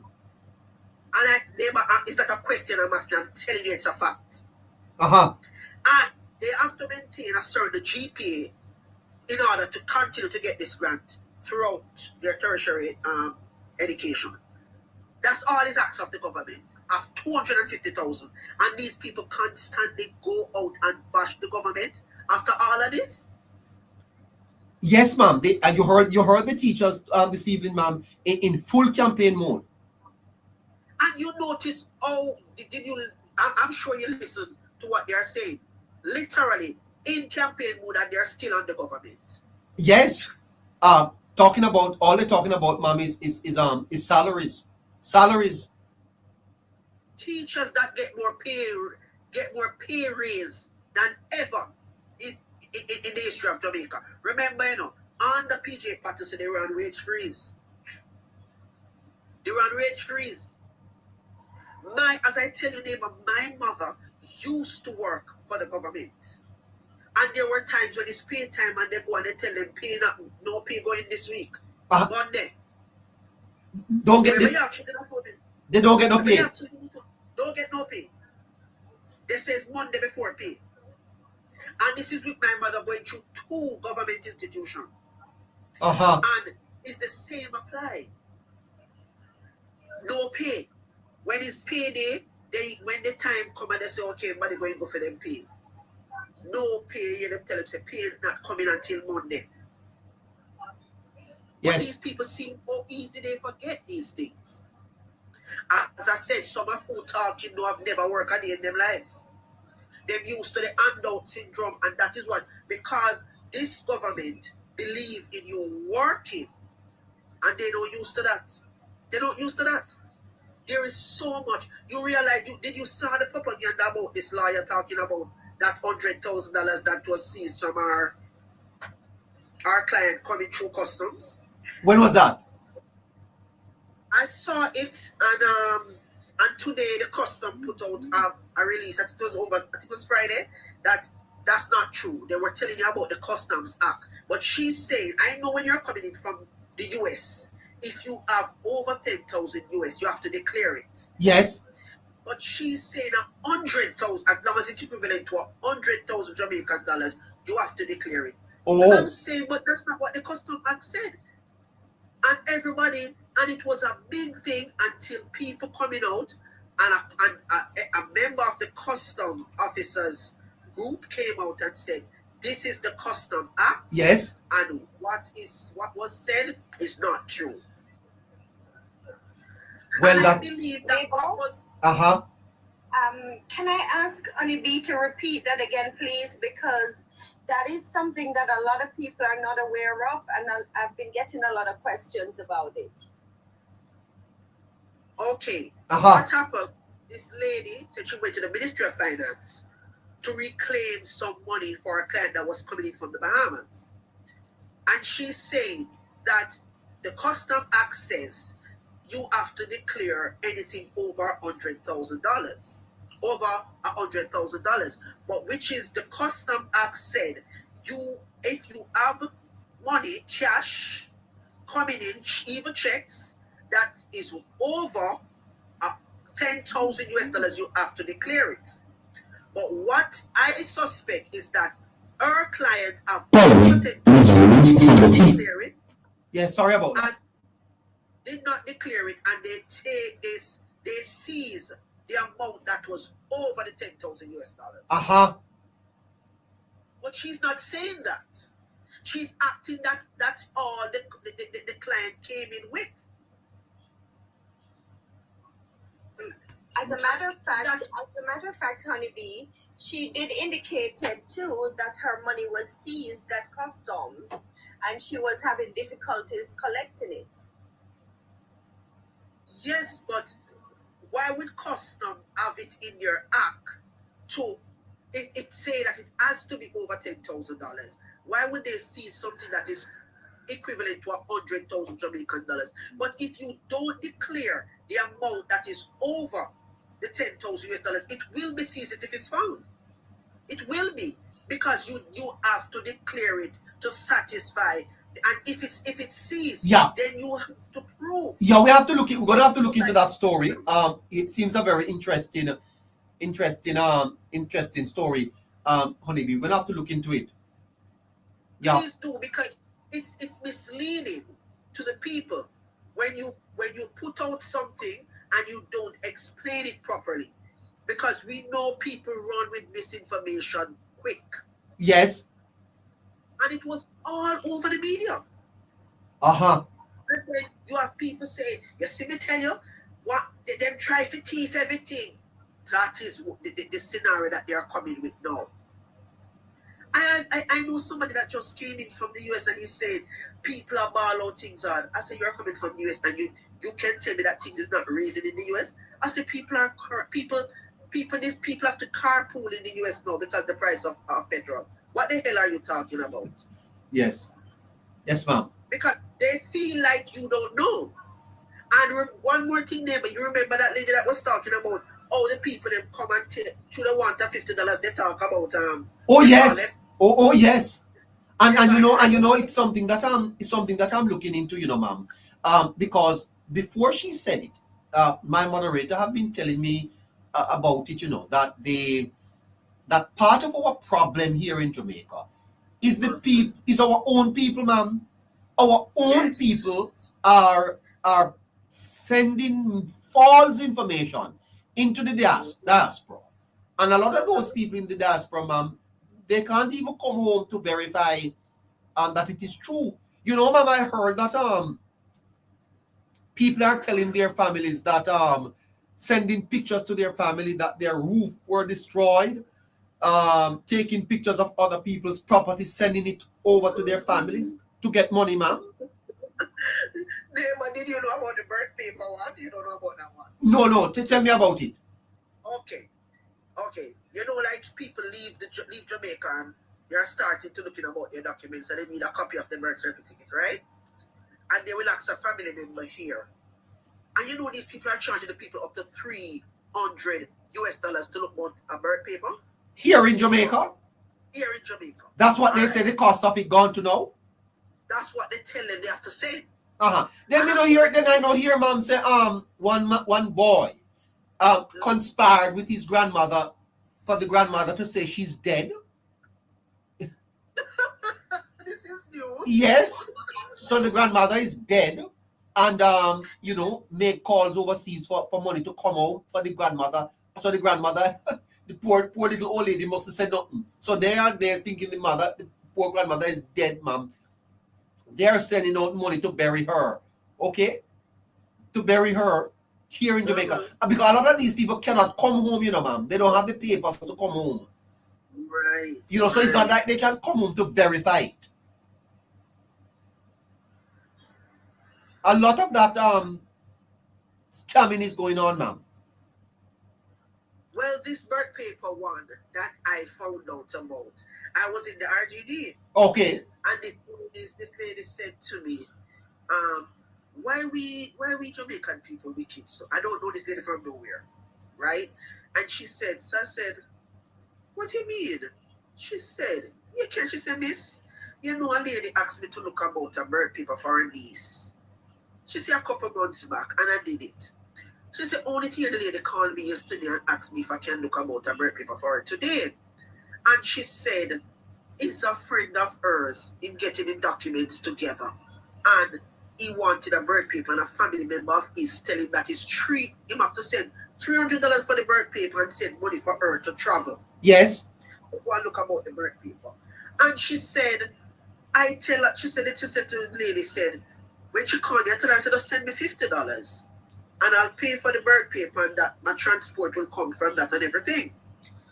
And the young man said him feel like the lady that was going to birth, said, it must be a scam, man, because I don't saw it go. She said, give me the $50 they can give to the lady, because the lady did it for my niece, and we get the paper. So I'm telling you, give me the money.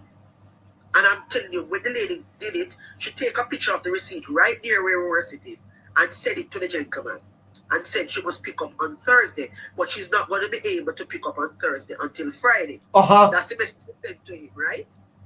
When I went back Friday to make my pickup, because she paid for 3 days, and 3 days is $4,500 for 2 copies. And I went back, and when I went back to pick up, she was there, and she said to me, my dear, this is my third visit from me seeing you. So I said, why? Something wrong with the application? She said, no, people calling me to look about birth paper. And she said, I have to close my shop and ask my fiance to, when him get up to open, and I am here. And she said, Miss, I don't complain because after them send the money for me to do it, them send a little thing for me and I make a little money. Because she said, you see, we're honest to put you. When you're honest to people, you don't have to beg. They will automatically give you. Oh, wow. Said, what? $300 for a paper that costs $4,500 for 2 copies. These people are telling their family they have to send $300 because you don't know what things they will be and they can't eat. That's what they're saying to the people. So they're scamming the people all around. Oh, wow. Wow, man. The people cannot come. And these are the same people that are spreading in the diaspora. Same people that can't visit here are going after what their family is telling them. When you see tourists posting up things, oh, they enjoy Jamaica. When the family tell them, it's only at the resort, them looks up. Ordinary Jamaican can't experience that. Ordinary Jamaican got more hotel than anything now than before. Because hotel giving out specials and ordinary Jamaican are taking up the specials. There's more enjoyment here now. But what? We are not going to put that out there until the people can come here and see it. A friend came here and she said she can't believe. She said, look, she said, me come and rent a car and I have to get somebody to carry me around because I don't know the place. That's what she tell me. She don't know the place. She rent the car, but she have to get someone to carry her because the place don't look the same. And she have a home here, but she have not been here in 10 years and she can't believe the place. And she said, no, she don't understand how the people is saying that Jamaica hard, that Jamaica mash up. And what she's seen, that's not what she's hearing when she's in the US. But she have the privilege to travel now and she see for herself. But these people that come here need to enlighten the ones that can't travel. And you have to spread the word. Yeah, I agree with you. Yes. Well, Honeybee, thank you so much for checking in with us tonight. Thank you. Good night, everyone. Yeah, man. Great to have you. All right. Who do we have now? TV Man. Hi, sir. How are you doing? Hello.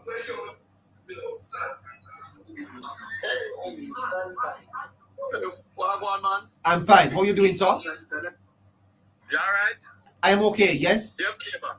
Yeah, man. I'm You good. hearing me? Very loud and clear. Yeah, man. And who you host? My?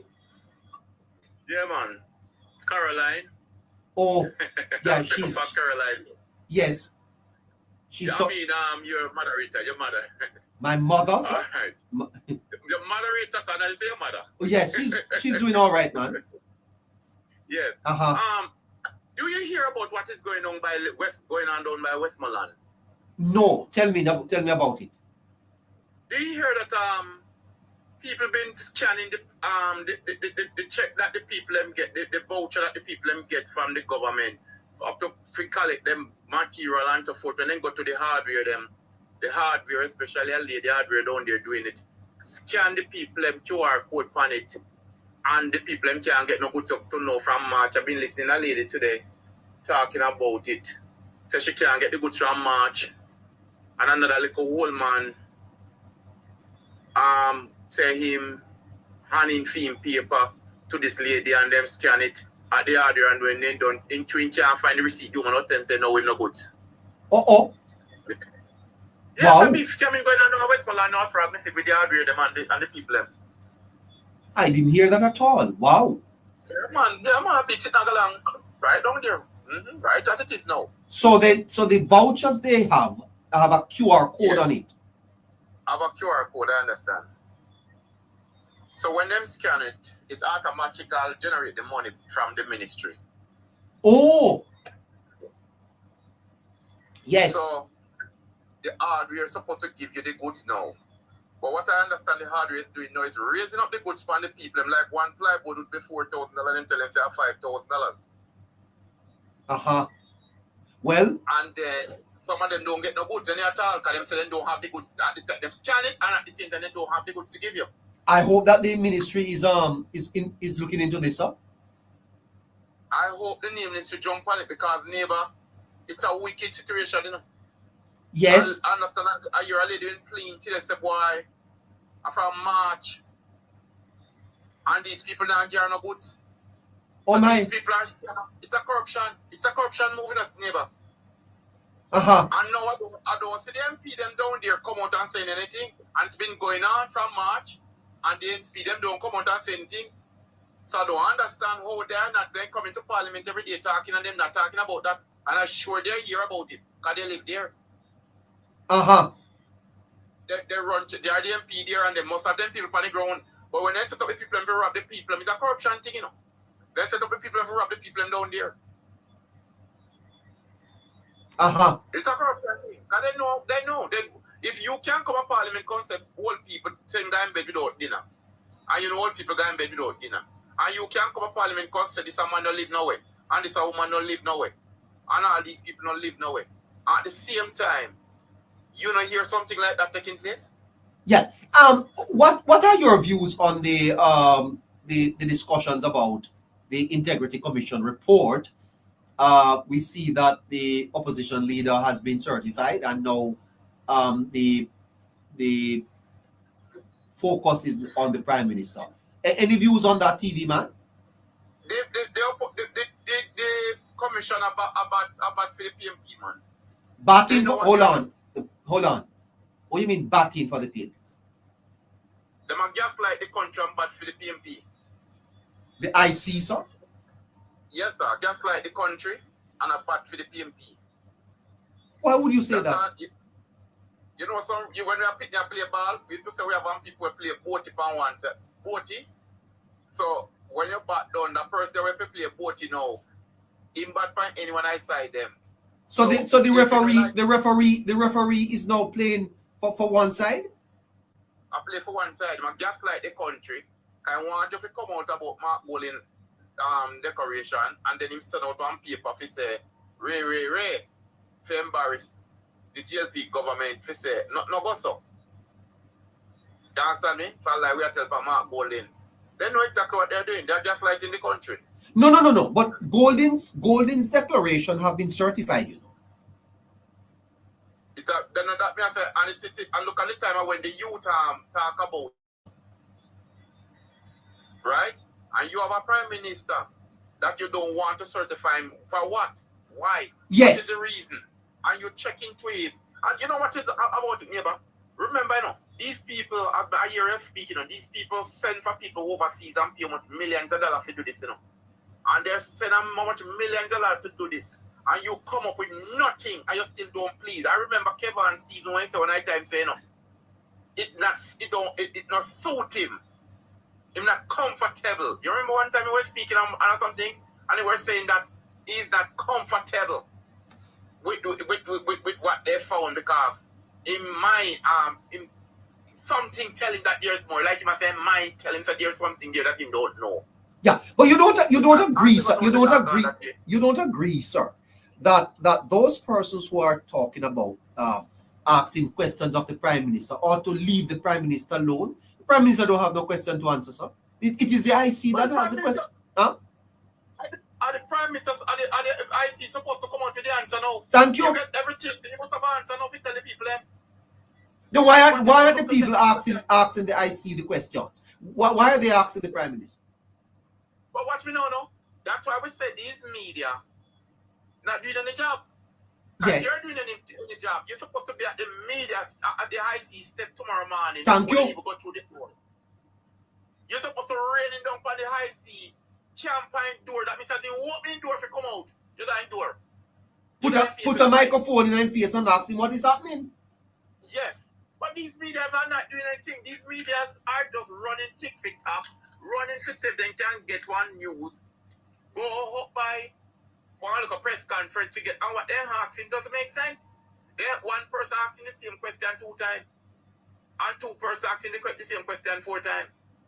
They're not asking no question, because how can a man as a person, you don't ask nothing about the money that you get and who give the load, you can't even say, okay, is the entertainer give any donation towards it, explain yourself, how much money you get and how come the party like you get $3,000, $33 million, why is it the people are not looking at you, the people don't trust you, what is it they don't recognize you, you need to ask all these questions and put it to them for them to answer. But TV man, you're a sensible man.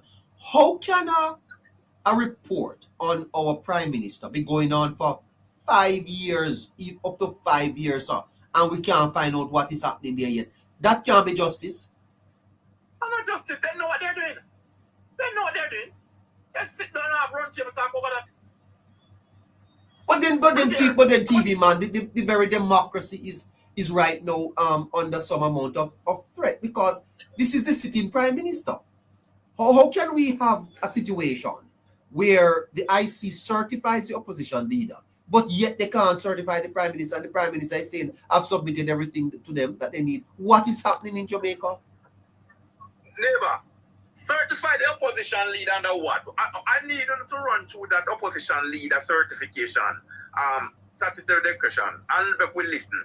Because if we don't hear this company name rerun tonight, there's a company where have name rerun. We hear nothing about that in our decoration. Hold on. There's a company by the name of what? Rerun. I think it's Rerun or Rerun. They have a company overseas, in Trinidad, with them doing that thing. It's a place in Jamaica here also too. Where him up, but we're attached to him. Lawrence work here. Excuse me. The company Rerun also distribute, I think it's Bigger or Buster. Bigger and Buster coming from his sister in Trinidad. Oh. Uh-huh. You understand me? So if we not see that in a decoration, then you need to go check back again and find out the property that him hand down to his son. You need to never sell or permanent it count time name completely or what? Yes. So if we not see them in a decoration, then watch me now. We need to see the amount of money we make. Remember there are some millions of dollars where them make out of Jamaica after the Prime Minister back where Prime Minister use him skill and him professional for stable the country that them can make money off it. These IC are not doing any work. These IC are just general and liar. Why have the youth come out with ask in? That's the time you're going to take up a paper and certify it. Why you couldn't certify it from how long you have it? Why you didn't certify it from 2004, 2003, 23? Yes. Or 2024? You don't certify it.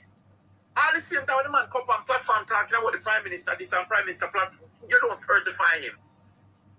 And the Prime, and you gaga have your mouth down and you can come out and say, look, so much is going on with these people. I see these people I see are playing tick for tack. They are batting for the PMP. They are looking run for the PMP. They come like when I said when we are like up and play boaty, we don't ball and back play ball and you have come to boaty. If we don't want the pan face side, make you out me quick. But when I want the pan face side, I feel it grounds. Wow. Bad for you. You understand me? It's a general stunt. That's from man, you know. They want to go general stunt. So I them play them now right over the IC. The IC is not doing anything for the country. The IC need to scrap. The IC need to scrap, shut down, scrap, and come up with an organization that can manage the work. Because the Prime Minister and the opposition leader should be the first decoration that's certified no matter what. Anything else. Agree with that, yes. And up till now, after 3, that's the time. It has to be something where you don't want certified. Either you hold on money for some more, either them hold on money for some more bribe. I'm have to work more money to get it. Or you have to do something for them in order for them to get it, to let it go. It can't be just certified so. All of that's for the certified so. It can't be. These people are general. These people are just general neighbor. And we need to be, and the media, as I said, the media, they're not doing any work, neighbor. The media, they're not doing no work. Yeah, I think you have a great point there. They're not doing any work, neighbor. With your station, Natalie, and few other bloggers like, I who really make the people know what going on Jamaica. Karen, you 411. When you want your real investigation, check out 411. She give you the numbers to the tally right up to the T.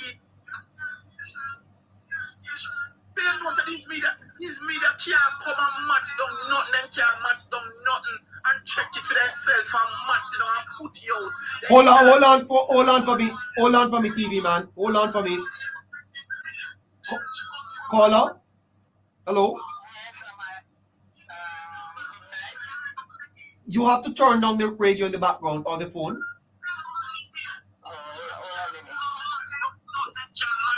You have to turn down the radio, man. I'm turning it down. Turn down there's a feedback in the background. Yeah, I turn it down. Good night to you, ma'am. Good night. I'm calling all the way from United States.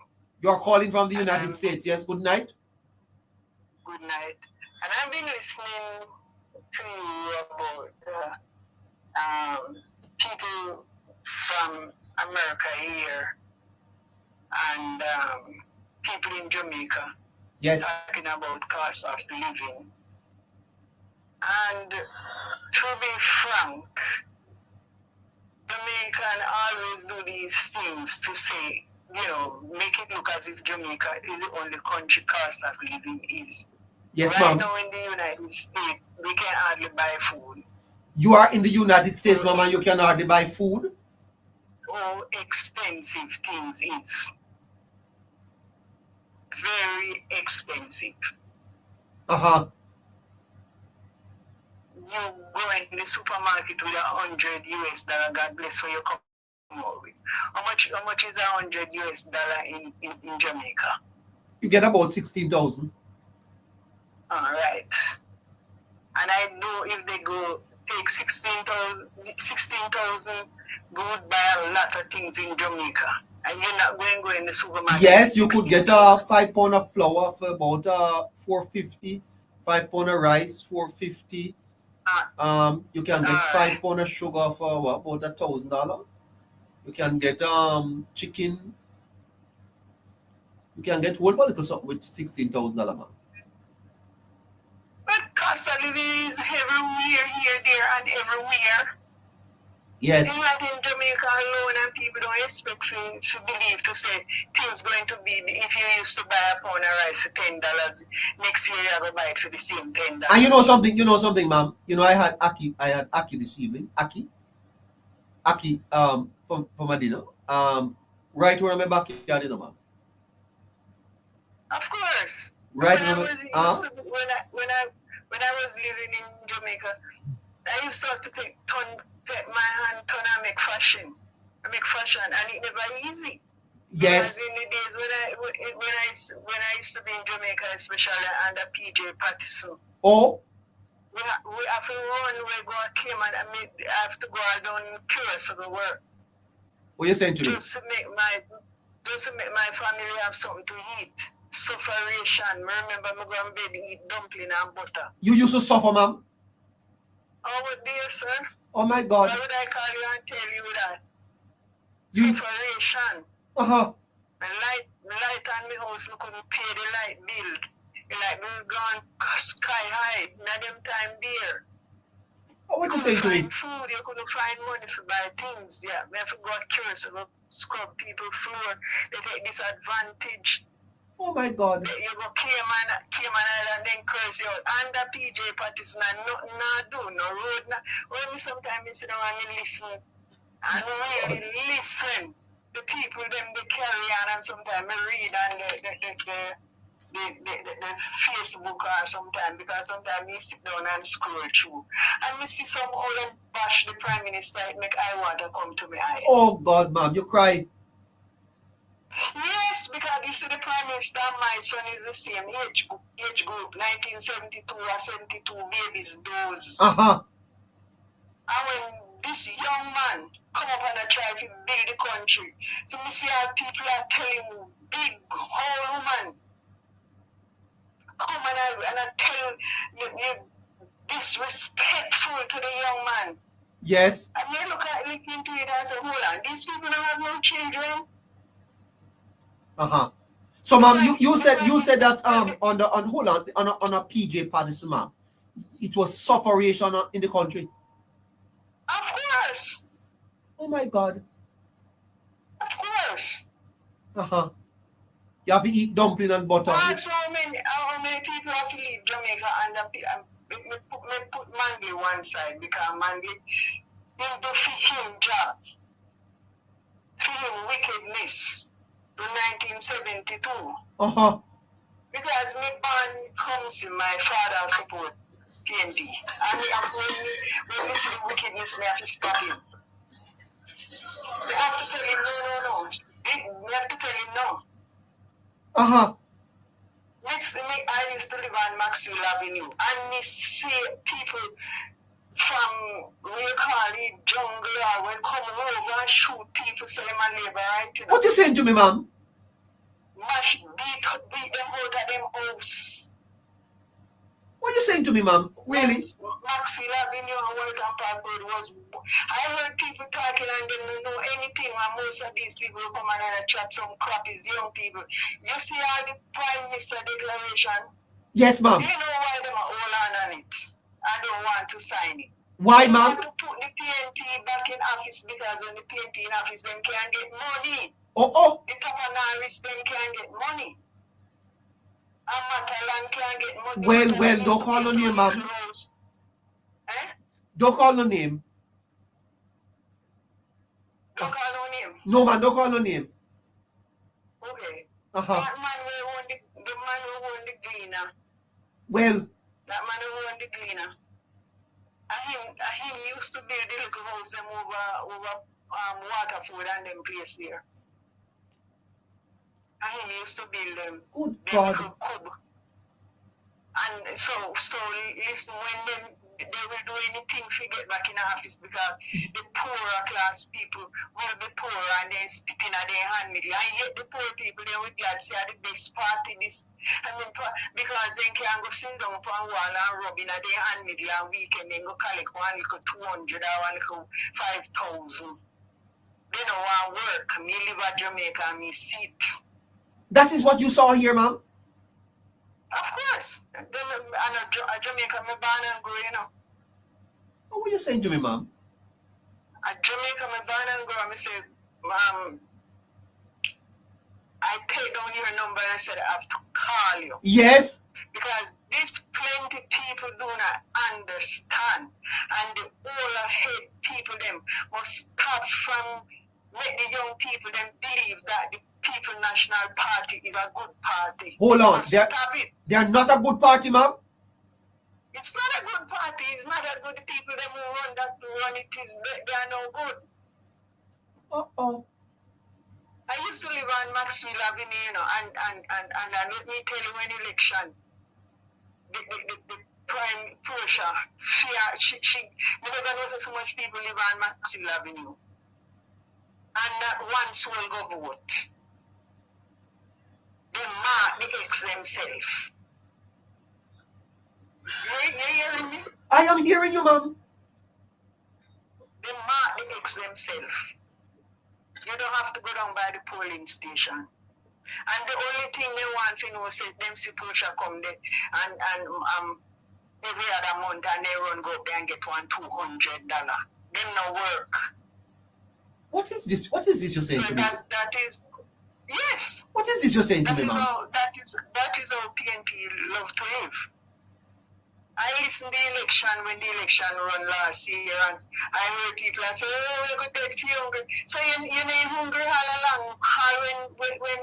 When PJ in the office, you never hungry. What is this lady saying? It was a bed of rose. Jamaica roll up in a bed of rose. Jamaica in a bed of rose under PJ, under Michael. Bloodshed in 1972,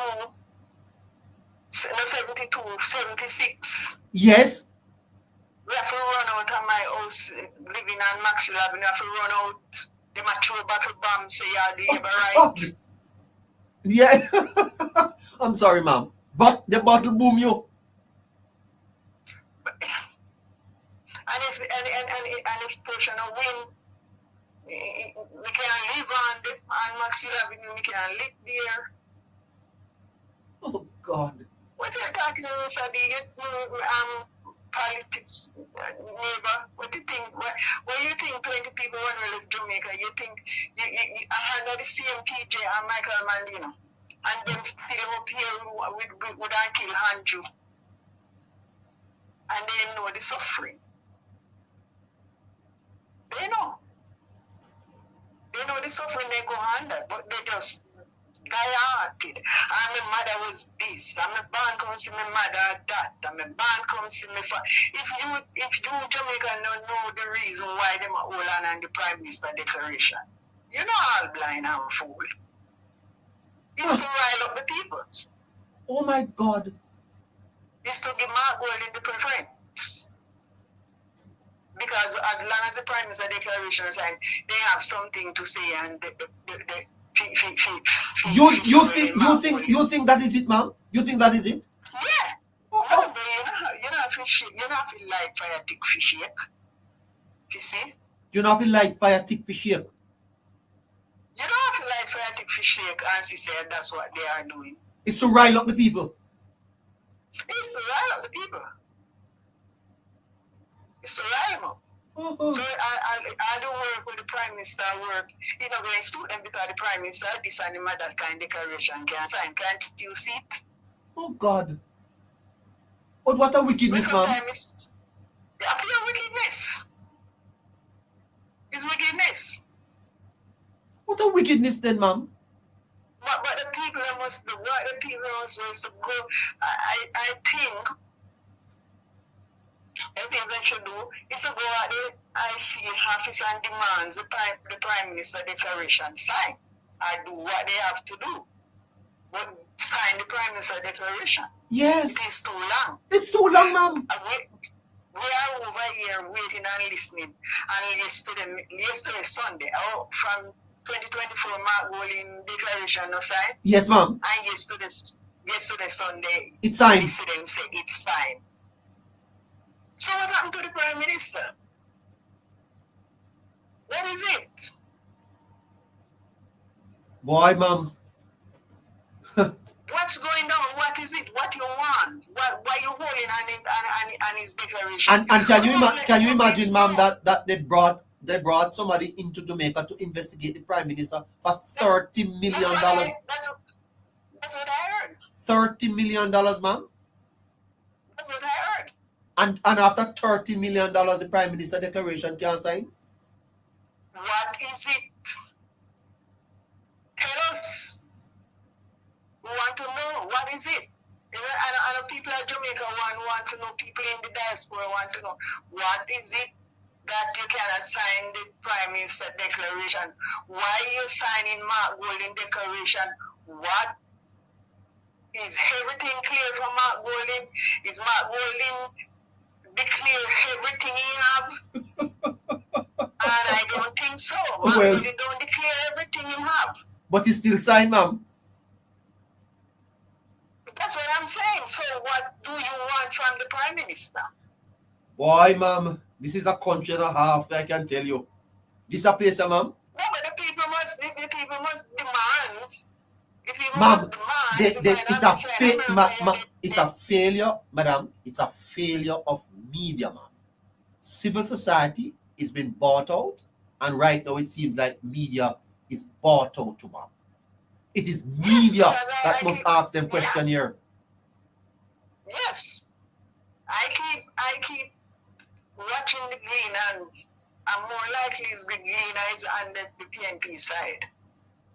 I never know say the greener we carry the news supposed to show so much interest where the PNP is concerned, unless you can show the interest that the PNP was a good government beginning from 1972. I'm going to tell you the truth, ma'am. Sometimes I feel very demotivated when I sit back, ma'am, and see the corruption it's more corrupt. They are saying the Prime Minister is corrupt. And I see the Gleaner. I used to listen to TVJ. I don't listen to it no more. No more. They are corrupt when the Bible tell you, you know. And the money make you corrupt. If you think money make you corrupt, is your ways you're doing and you're saying make you corrupt. Money don't make you corrupt. For the Bible says money is the root of all evil. It don't make you corrupt. It only make you be evil. Not signing the Prime Minister declaration that to show that you are a corrupt person. Or whoever in the IC are corrupt. Their ways, their action, their doing, and their saying make them to be corrupt. Yeah. Not only know that the Prime Minister corrupt because the Prime Minister no. That is not corruption. Corruption showing, unless the Bible would lie, and the Bible can't lie. Corruption show the ways, your action, your doing, and your saying. Yes. I can be talking to you right now and I'm corrupt. Your mind corrupt. And that's what's happening to the IC. Corrupt. Wow. Don't buy no foolishness when people are telling you, oh, the Prime Minister corrupt because the Prime Minister have money. Money don't make you corrupt. And the Prime Minister thief, the Prime Minister this. That doesn't make you corrupt. Your action. Yes. And I saw that young man is a clean. I pray for him every night. I pray because my son born my first child. I give birth to born 1972 March. And the Prime Minister born 1972 July. That the young man have no time to corrupt nothing. Yes. He doesn't have any time to corrupt anything. We Jamaican to hate hatred in a way. We have some farmer if hatred because this party is hate me support and so you hate this man. Come on now, all of us are one. Yes. Our ancestors come on the slave ship. All the other race of people were on the slave ship. They were the oppressor, the corrupt one. Yes. Don't treat the gentleman like him, like all kind of word, all kind of dismissive, all kind of disrespect. Yes, ma'am. But you know, ma'am, I'm running out of time, so I'm gonna have to leave it there. Yes, sir. I'll call you back another time. You bet, ma'am. Because there are more to say. Much more to say, yeah. Yes, and I would like to talk to you. There are more to say. So you're running out of time. And over here now is about to 10 o'clock. Yes. 9 o'clock. 24 after 9 here in Jamaica. All right. All right, ma'am. So take care of yourself. Call again. Yes, okay. I'll call you back again another time. Bless your heart. Take care of yourself. Fantastic. Great. 24 minutes after 9 o'clock. The Hello Neighbor show is on until 10. Please remember to like and share. If you are on YouTube, please subscribe. If you have not yet subscribed to the channel, please hit that like button now and subscribe. Please remember to go over to the Caribbean Current. That's on Facebook. There are fantastic articles there that you want to read. Also, please remember that we are on Monday to Friday between 7 o'clock and 10 o'clock on TikTok and on YouTube, Patreon. Please remember the Hello Neighbor store online. You can go there and shop, buy something online and support the program. Also, if you are in the diaspora and you want to send us a gift, the Zelle account is 954-635-8732. That's for you on TikTok. If you're on YouTube, it's going across your screen and it will go right through until the end of the program. So that's 954-635-8732. Thank you so much for sharing with us. Please like the live, share the live, use up the hashtags, and let's continue to support this great program, the Hello Neighbor Show. We want to go in and see if we can talk to Sean. TV Man is still with us, and Harry. Sean, hello, sir. Hello, Sean. Going once. Sean. Going twice. Sean. Going thrice. All right. He's not there. All right. Let's go down to Member Harry. Member Harry, good night to you. Thank you, Blueberry. Good night, Mr. President. How are you, sir? I'm doing good, doing good, neighbor. Good night, everybody. Talking about Mr. President.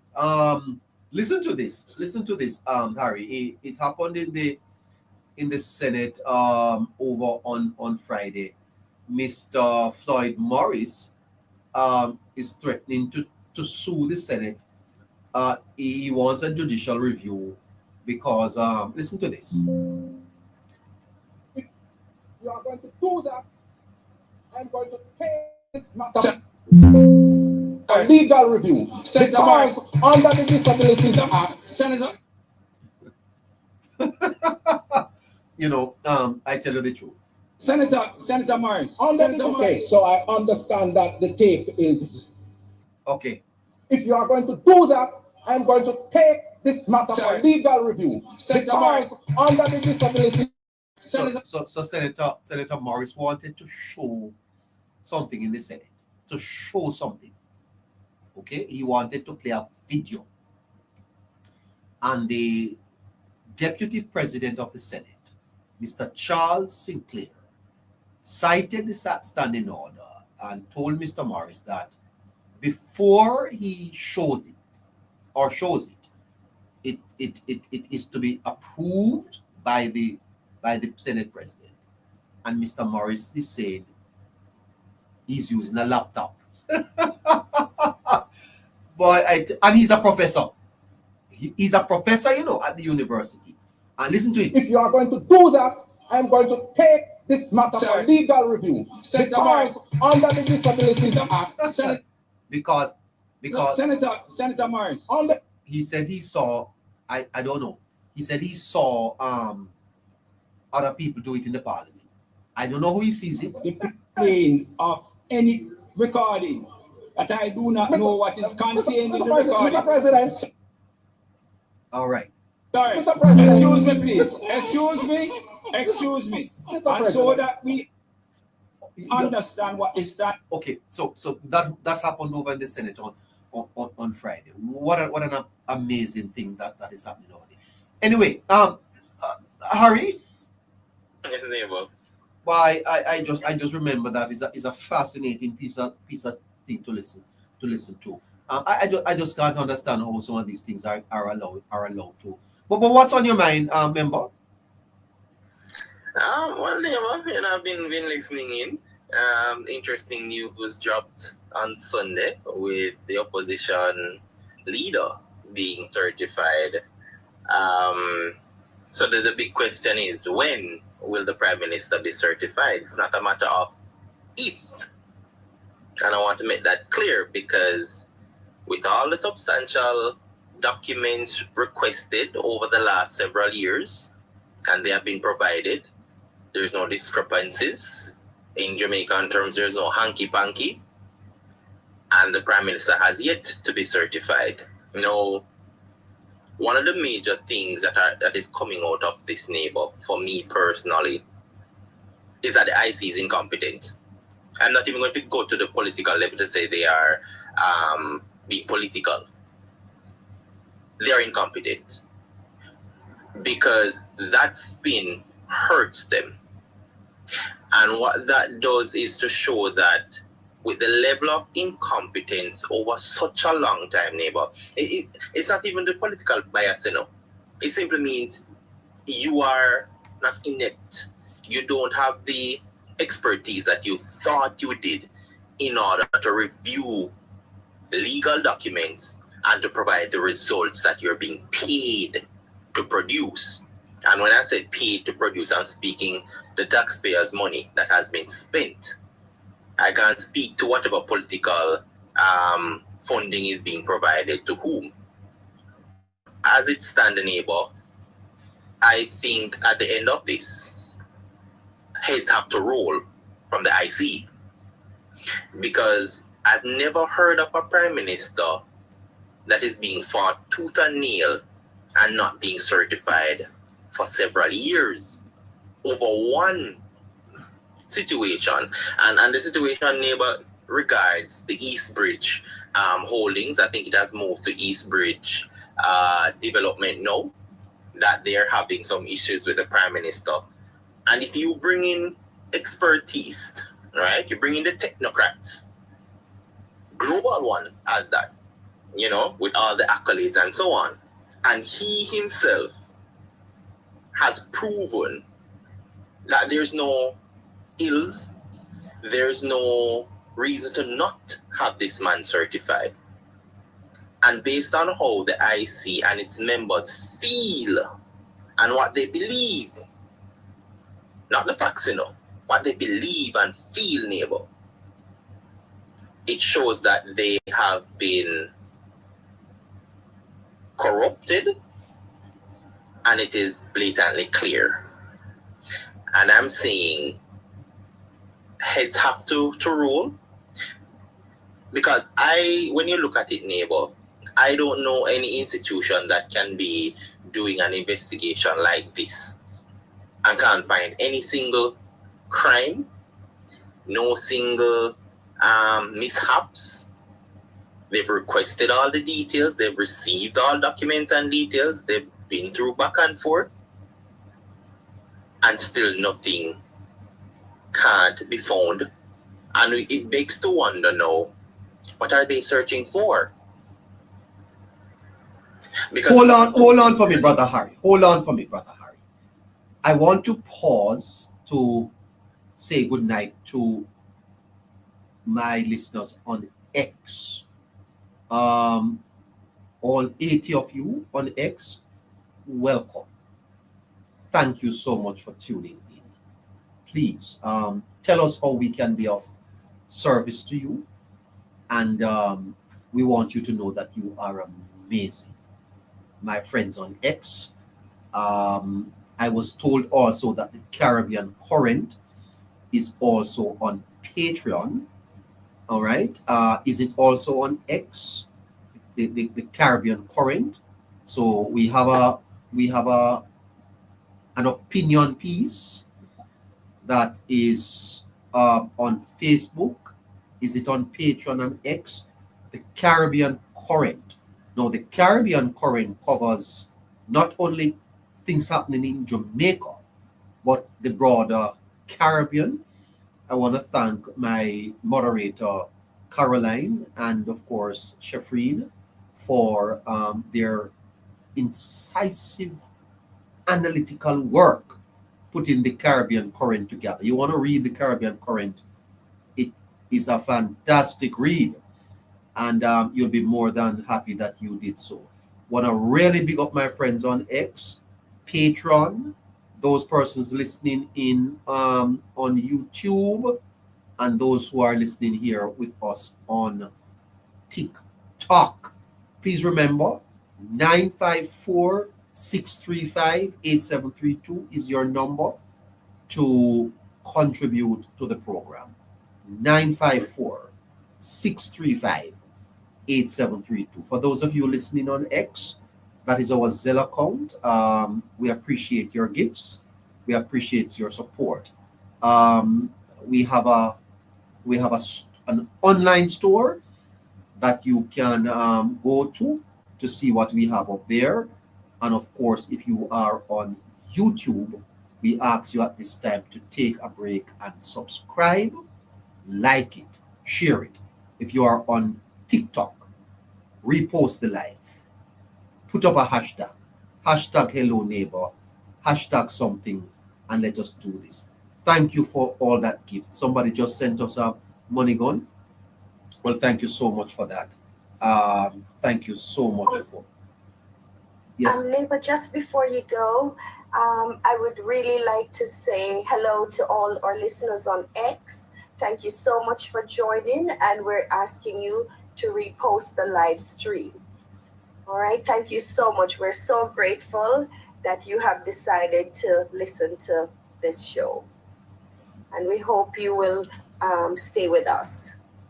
Great. All right, thank you so much. So if you're just joining us, Fruits over Files. Fruits over Files is our spotlight topic tonight during the Hello Neighbor Notes. And what we're talking about is the certification of the opposition leader, and of course, the fact that the Prime Minister has not been certified. We have member Harry Enriquez.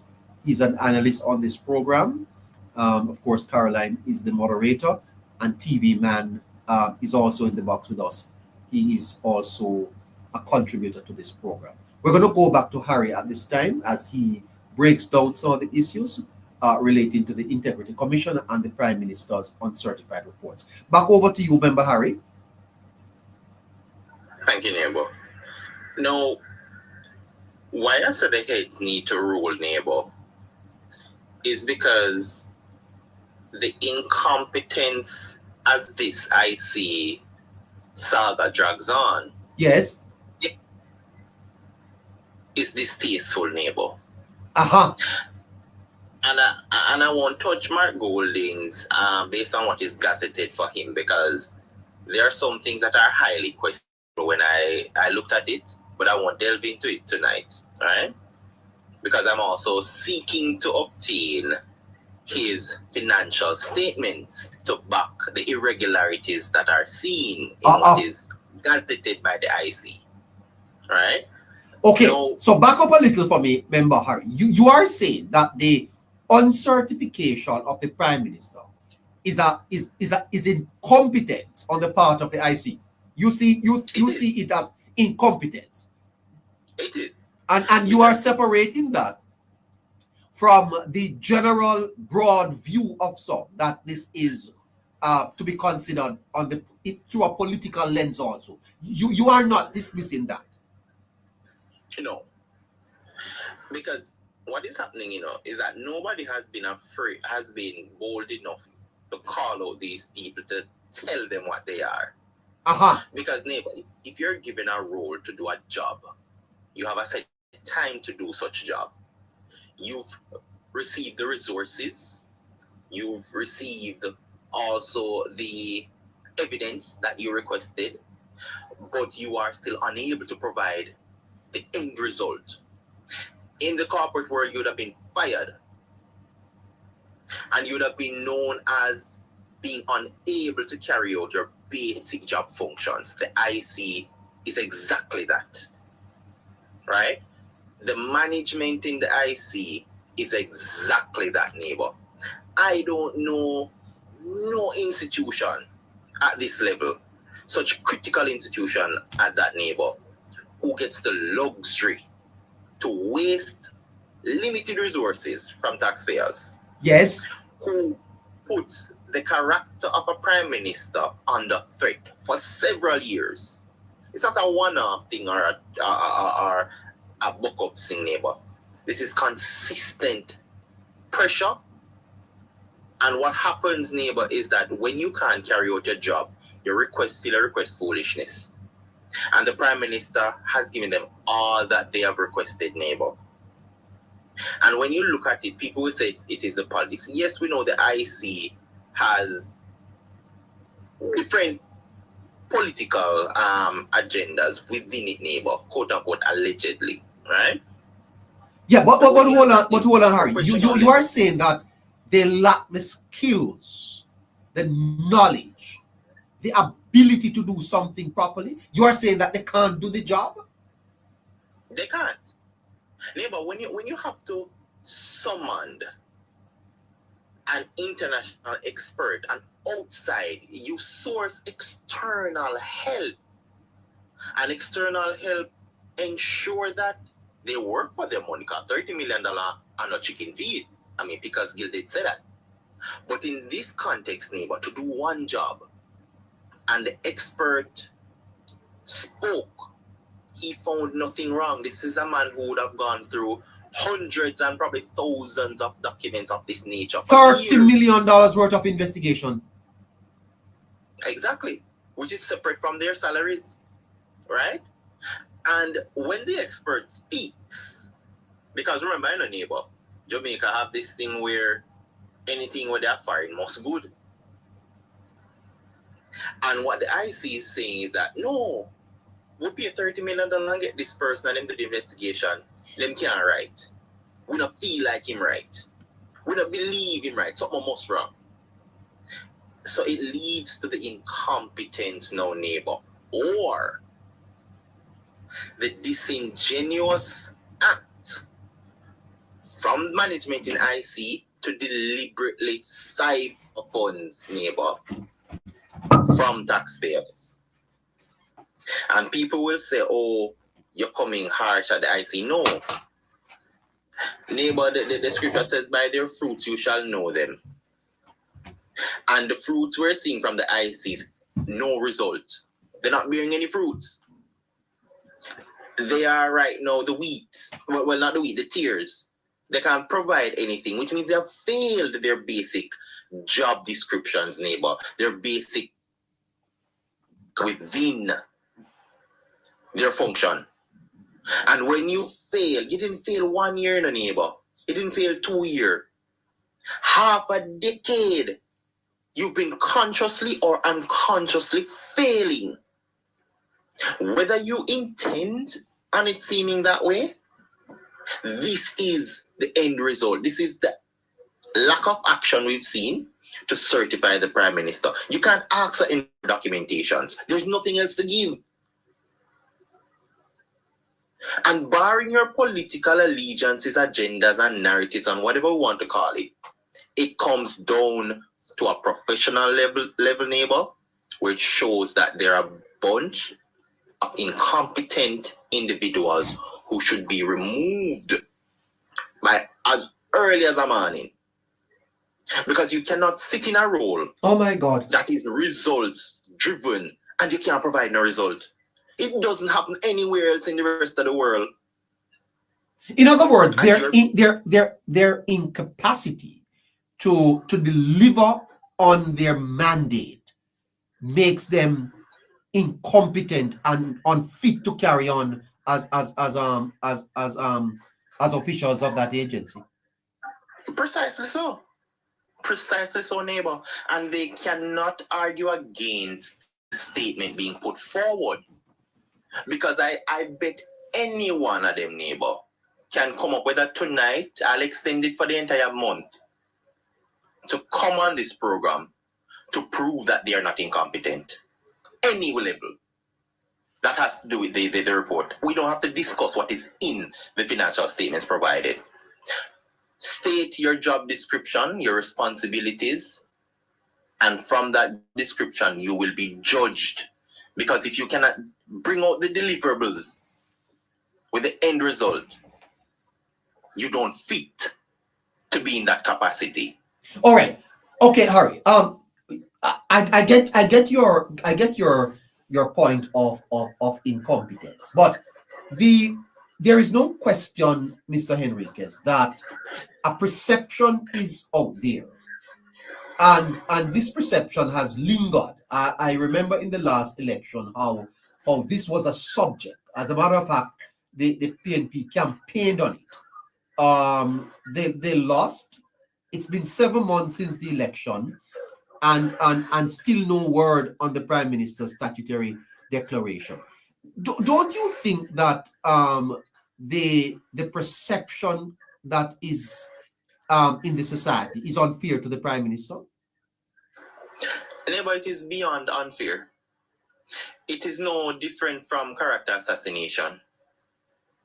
Because when you hear a media host, and I don't need to call their names, people know who they are, is going to say it's implied that there's something wrong regarding East Bridge development. Was East Bridge company before?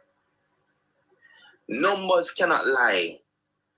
Numbers don't imply things, neighbor. It gives you raw data. It gives you the raw results. And if the numbers point to one thing and that is the end result, then you call it just as is. A report does not give feelings, does not give belief. It gives facts. And no number will allude to something, but you can't prove it. And this is me paraphrasing what that media house reported. And that is also coming from the IC.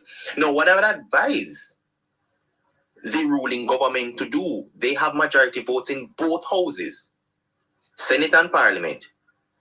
IC, the Integrity Commission, is reporting to Parliament. Use your majority vote to push this in the House. Let this be business in the Parliament. Because now what you have is the assassination of the heads of state, your leader. And this needs to be settled. We cannot have 2 local government elections or probably 3 coming, neighbor, and the Prime Minister has no idea if he'll be certified or not. We've gone through an entire election and you cannot let it go through again with major development to come. You have this hanging over the Prime Minister head, who has nothing to do with it, by the way, because again, he can't certify himself.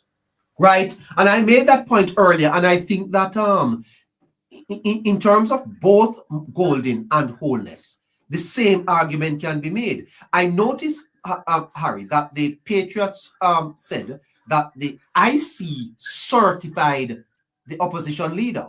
And that is very important, you know. The IC certified the opposition leader. In other words, it is the IC that does the certification, not the Prime Minister. Mm-hmm. And therefore, any question about the Prime Minister should be directed to the IC. The Prime Minister should be left alone. He has no question to answer. Am I not correct? 100%, neighbor. And you know the thing with the Integrity Commission, neighbor, this is where the bias comes in. So I'll move from the professionalism aspect of it. Because it is Jamaica's independent, heavy on the word independent, neighbor, anti-corruption body, right? When the head of state, because you have all the information as the IC, when the head of state is coming under fire, it is your duty bound as an independent body to come and ensure that clarity is provided and that the people understands and comprehend what is happening. Right? Now, when you keep your mouth shut and not fulfill your duty to the public, this is what happens. You allow the political nuances to run around. And the longer the IC keeps their mouth shut, neighbor, the more it shows that they are no longer independent. You lose that status. You ever hear them say, no answer is an answer, neighbor? It is exactly that is happening with the IC. So now, if they have any ounce of dignity, any ounce of duty to a country, any ounce of understanding what it means to be independent, neighbor, they will come out and give the clarity that is required. Because what this does is, on the global scale, it makes Jamaica look poor. And we're not talking money poor. We're talking a level of incompetence right throughout institutionally. It shows that a framework is being broken down through political bias. It shows that they also, neighbor, will do every and anything to ensure that the very head of state that they may not support, that they give fuel to the fire for the opposition. And that is a damning, quote-unquote, independent body to have, because it shows that you're no longer independent. You have an agenda. You've been infiltrated thoroughly. George Davis of Nationwide said that he has information that there was an institution, a state institution, paid by taxpayers' money that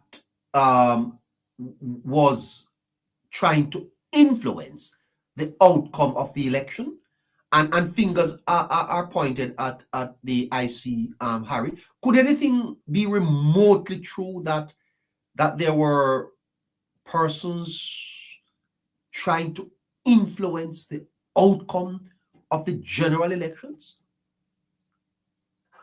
Neighbor, it's the beauty about George Davis, neighbor. Him not speak when I go, so he has to have his facts, and that is why I have one of the greatest respects for him. He, when he's putting out statements, puts his character, his job on the line. And as such, he would never ever go ahead to say or do anything to put that in jeopardy. And people will say, yes, I'm a human being and you can take it with a grain of salt, sure. But there's a saying, if it not go so, it near for go so. There's something within that, and the IC had the closest relationship in the election and the outcome, right? They're the only institution that was so tightly knit to the last election, September 3rd, 2025. And as such, you cannot move them away. And as such, I'd say, neighbor, for our end, allegedly, the IC is a culprit of that.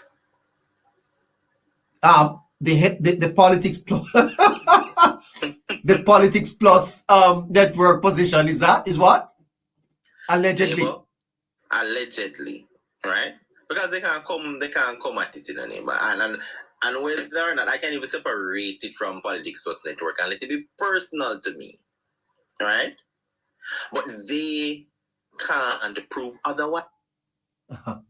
Action and lack of action thereof has pointed to their influence to the election. Let me ask you a question.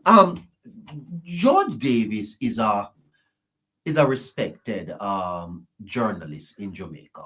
He works for a respected media organization, notwithstanding the PNP's vilification of them. Mm-hmm. They still do good journalistic work. How could George Davis make a comment like this and it don't generate no discussion in the country? How come? You see, when you're outnumbered, neighbor, that is what happens.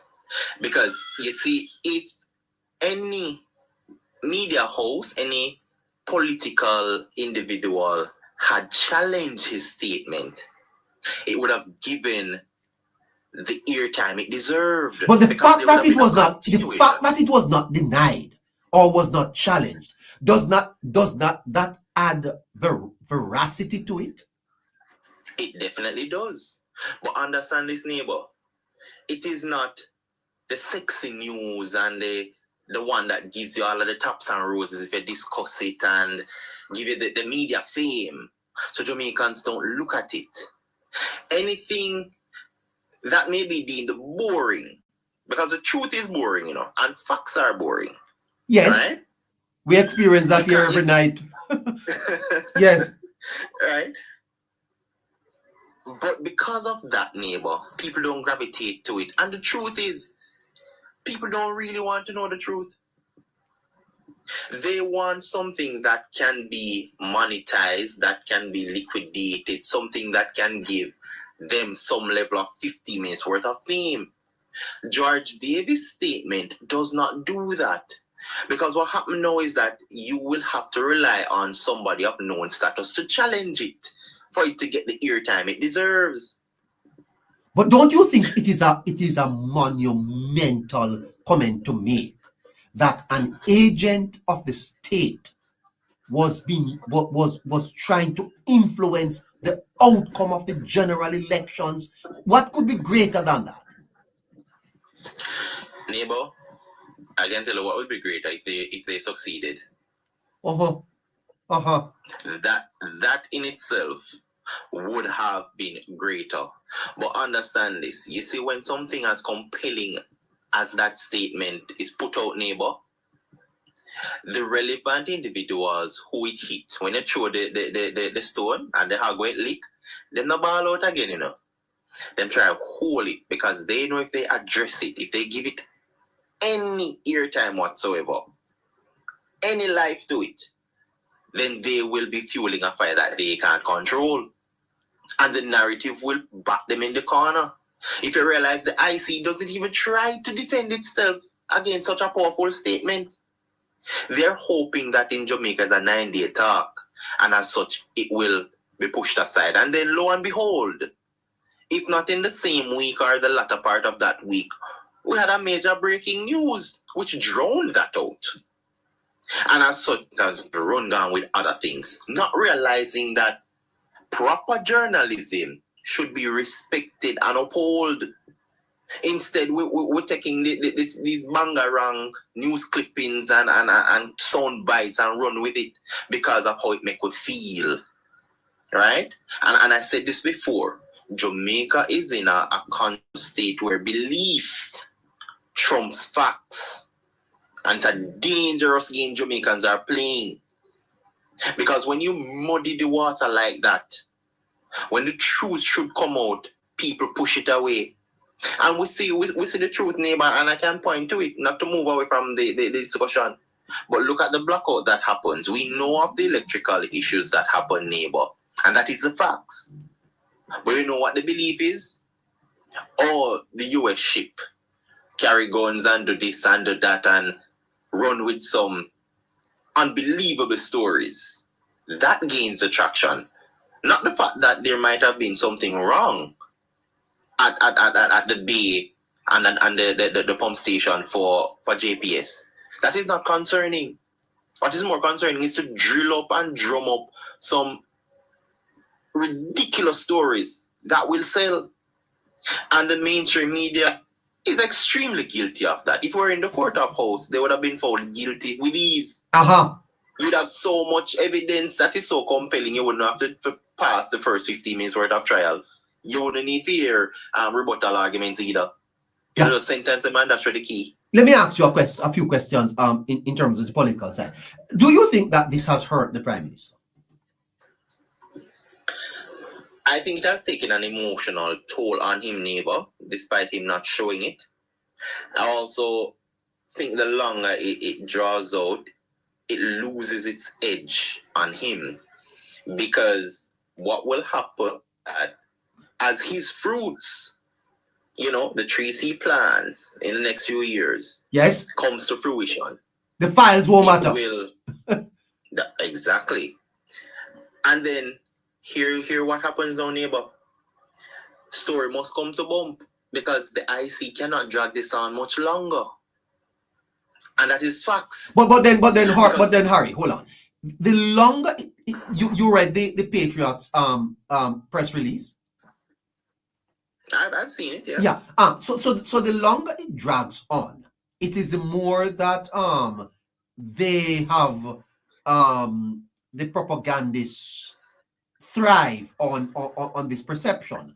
And I'm asking you if you think that there is any damage to the political viability of the Prime Minister by this IC report not being certified. It won't be for no. If we had an election, a general election coming up, then we would have seen a definitive impact on it. You are saying that the fruits of Holness are trumping the files? Easily. Easily, neighbor. But then if that is so, Harry, the fruits of Nara, for example, will be even greater in the years to come. Exactly. Neighbor, when last I hear nobody talk about Nara? Well, remember the bill just passed, neighbor. And you'd have think the fire that it came under, you'd have think the People's National Party would still be drilling it, but they're not. Well, the opposition leader today put out something on his Facebook page. I didn't get a chance to get to it, but he's still flogging that. Right, but he's not getting the traction he thinks he deserved to get. Right, and as such, they're going to pivot with this IC thing. No, but what is happening is that as the IC drags this on, neighbor, I'm issuing a warning to them. They will become an institution who will have to defend their position, and when they attempt to do so, Jamaicans alike will not take them as a serious institution any longer, and as such, they will not have any fabric and any impact in the society that Jamaica is building. Okay, let me ask you to do a little bit of projection then. If the IC certifies the Prime Minister, it's going to be big news, massive. If they don't, it is going to be big news, Harry. It doesn't matter how it goes. Do you think that if it goes the other way, how do you think that it will be received in Jamaica based on the justice concept of or the concept of justice delayed being justice denied?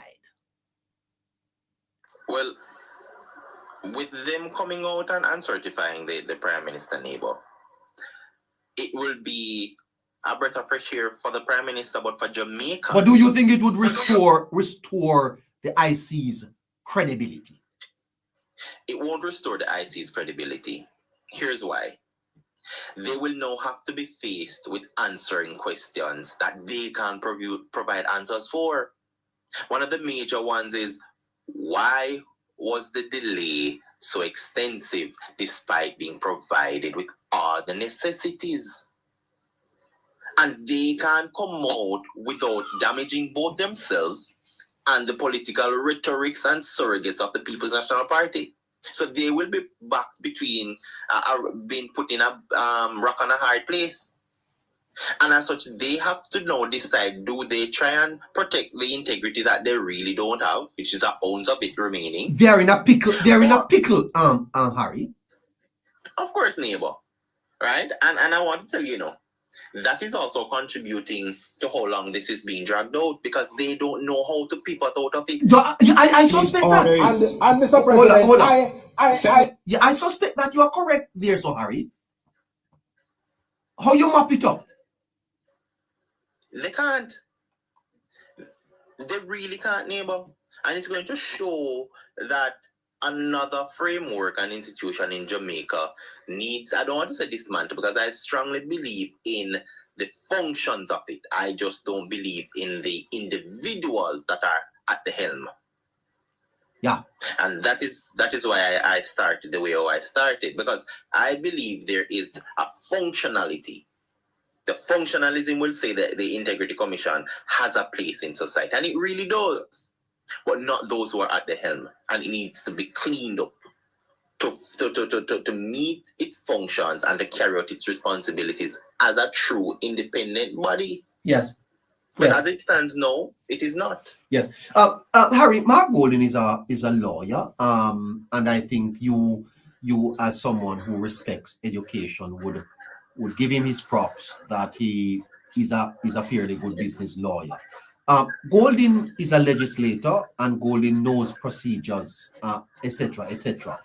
Golden knows that as far as the process is concerned, that there is nothing that the Prime Minister can do at this time but sit and wait for the process to take it. The Prime Minister cannot speed up the IC certification.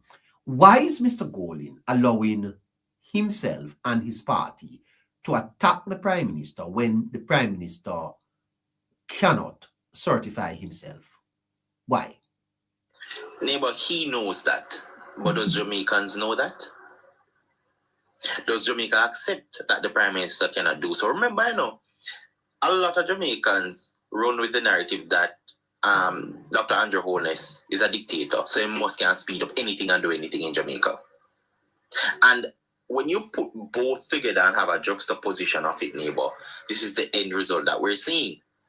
Now, to understand why Mark Golding is also allowing the People's National Party right now to attack the Prime Minister is that in a few months, he also has an election for himself. So he wants to come off as, I'm the leader who kept the Prime Minister on his toes, who exposed him. I don't know what he's exposing because there's nothing there. But the idea of it is what he's running with. And Jamaicans from the emotional and sensationalism aspect will buy into that even temporarily enough for him to retain his position in the party. And you have to look at it both sides, neighbor. It is not one where it is just the opposition versus the current administration. Mark Golding's political career edge on this IC as well. If you realize, the moment he took over, he ran with the IC. Oh yes, you remember the illicit six. Now we can hear who them they be. Exactly, and he reported to say it's now moved from 6 to 8. He did that last year, I believe, 2025, in an interview when he was going to Parliament. Yes, right. Men were waving up things on stage saying they had names. Yeah, and no, we can't hear all names no, can't sir. be named. Right. So there's a lot of things that are spooling around, neighbor, and we have to pick it apart as we're doing tonight. Let the people realize that, listen, this one is not black and white. There's a lot of gray areas, and if you look at everything that is coming together, you can follow the threads, neighbor, and find where it's going to hurt most and where the critical information is. They said the devil is in the details, neighbor. Tonight we're unfolding them. I can tell you, yes, and this is my projection, if Mark Golding, well, in order for Mark Golding to retain his position as the leader of the opposition, neighbor, when challenged, you will see that the IC report will be running concurrently until he gets it. And that is one pawn in the play. Anything to also, neighbor, distract Jamaicans from what is happening, both with the People's National Party and also in terms of internally, and also their lack of providing proper alternative governance to Jamaica. Because that is also another part to it. As long as the IC report can get the headlines, because this is their biggest piece. This is like the night for them, neighbor, right? As long as they can run with the IC report, they can ensure that Jamaicans don't remember anything about Jack then. They can let Jamaicans don't remember about any corruption the People's National Party is in. They can also distract the people from understanding that they fail, are still failing the people. They can also ensure that they distract the people from realizing that they don't have any proper solutions for any problem in Jamaica. And one of the major things, neighbor, is that people will be distracted from the fact that this opposition finds problems for solutions and not solutions for problems. I want you to double down on this, and I'm doing this for the benefit of my listeners. Mark Golding knows that as far as the Prime Minister is concerned, he is unable at this time to do anything about what is happening at the IC, the FID, or anything, Harry. Golding would know that the Prime Minister of Jamaica cannot certify himself, and therefore he must wait on the IC to do their job. Why is Mr. Golding allowing the PNP to run with a narrative that the Prime Minister's certification is delayed, and he knows that the Prime Minister can do nothing about it? Is that a lack of integrity on Golding's part? Well, you can't tell his supporters that he's not the integrity boss in a neighbor, especially with what happened now. But the truth behind it is that this IC, let me put it this way for people to understand clearly.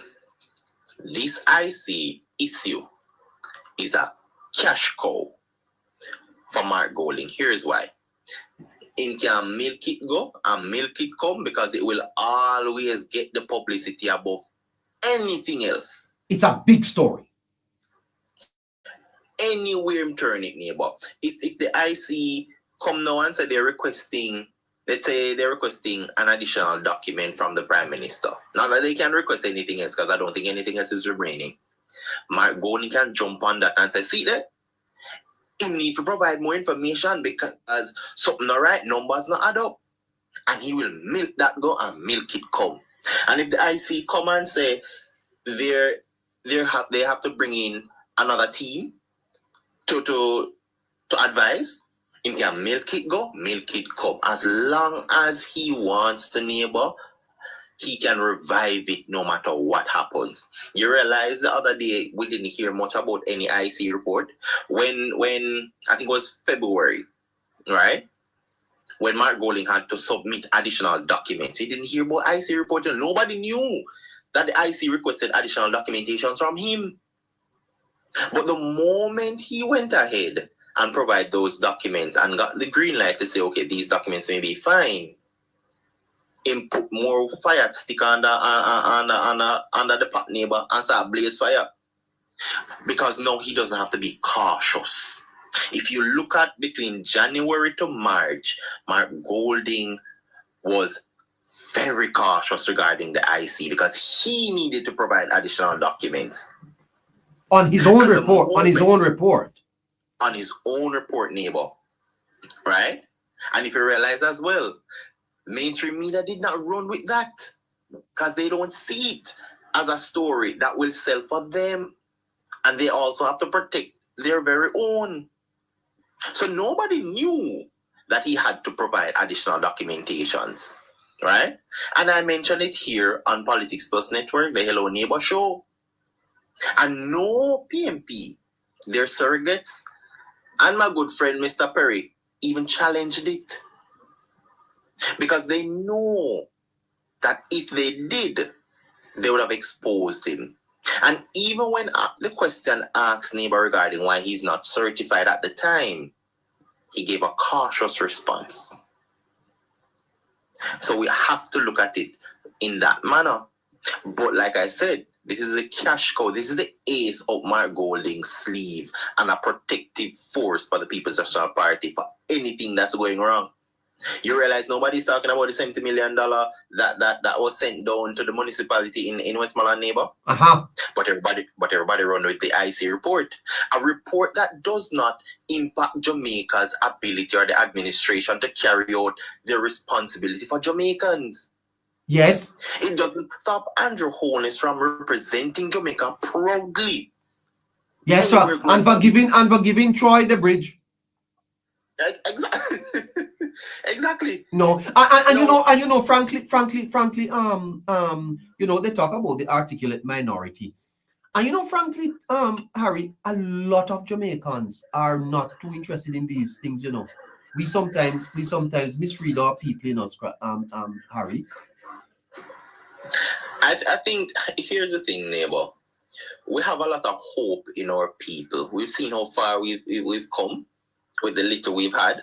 Yeah. And I think we put that hope in them to believe that they will do what is right and understand what is correct. But the truth in a neighbor, and it is sad to say, and this is for humankind overall, we're really not that smart enough.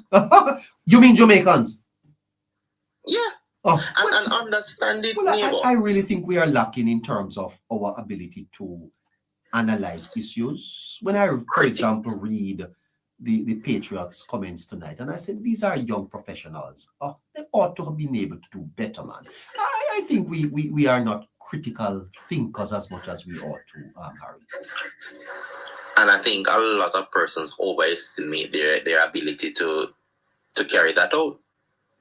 Because we've seen it, neighbor. A lot of people who say they're political analysts and they're this and that, and yeah, you can read off a paper. Yeah, you can look at numbers and call it. But can you be analytical, detailed, and employ critical thinking? And it shows now, neighbor. I'll bring in the university to this. Do you know that critical reading and writing is the most failed course in the University of the West Indies? Yes, I know that. I've seen it stop several persons from getting their degrees.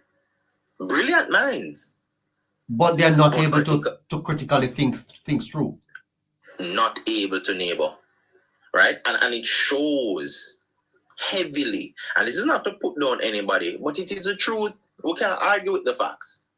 Right? Wow. But it shows that even though we've come a far way, we have a far way to go. And I always say this to people, so listen, you will have persons, especially back in the days when persons did Mutti Perkins and read the Gleaner.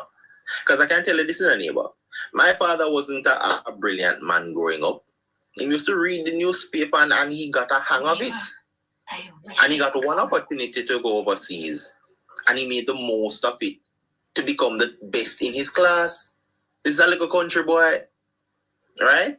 But it showed what you put yourself in, the environment you surround yourself with, neighbor, can blossom into exceptional things. I think Jamaicans alike now are not putting themselves in that environment to thrive intellectually. Let's take a final break and come right back, Harry. 16 minutes after 10 o'clock. Just want to remind the listeners, if you're joining us for the first time, you're in tune to the Hello Neighbor show right here on the Politics Plus network. I am your host, Hello Neighbor. Member Harry is with me. Caroline is our moderator. Tonight we're looking at fruits over files. Fruits being the work of the government, the Andrew Holness performance versus things that are done at the IC Integrity Commission. The IC, they have certified the leader of the opposition, Mark Golding's Integrity Commission report, and the PNP, they're having a field day about it. But we are pointing out to our listeners that the Prime Minister does not certify himself, and therefore the process, you have to blame the process. And as Harry has been saying, that's how you think critically. Don't think with your political shirt. Think with your mind. Okay? These are the real issues. That's why on this program, we have conversations that matter. Conversations that matter. Want to say good night to our friends on X. X, thank you. Please share with your friends and let them know that they can come here night after night and listen to conversations that matter. We have the neighbors' notes, and then we have a spotlight discussion topic featuring critical issues affecting ourselves and, of course, the world. We also have the Caribbean Current, The Caribbean Current is a Caribbean opinion piece produced by the Politics Plus team, led, of course, by Shafreen and Caroline. And the Caribbean Current addresses national as well as issues affecting the Caribbean. You want to get a read on that on Facebook and also on X. All right. I am happy for the folks on YouTube. Please remember to subscribe to the channel and like the channel. Do that for me. If you have not subscribed yet, subscribe and press that like button, like the channel. And please tell your neighbors that we are here Monday to Friday, 7 o'clock until 10 o'clock. If you are on TikTok, please like and share. Use up the hashtags. Go to the Hello Neighbor store and purchase something. Right. Okay. So X, welcome. Great. Would love to have an engagement with you over there.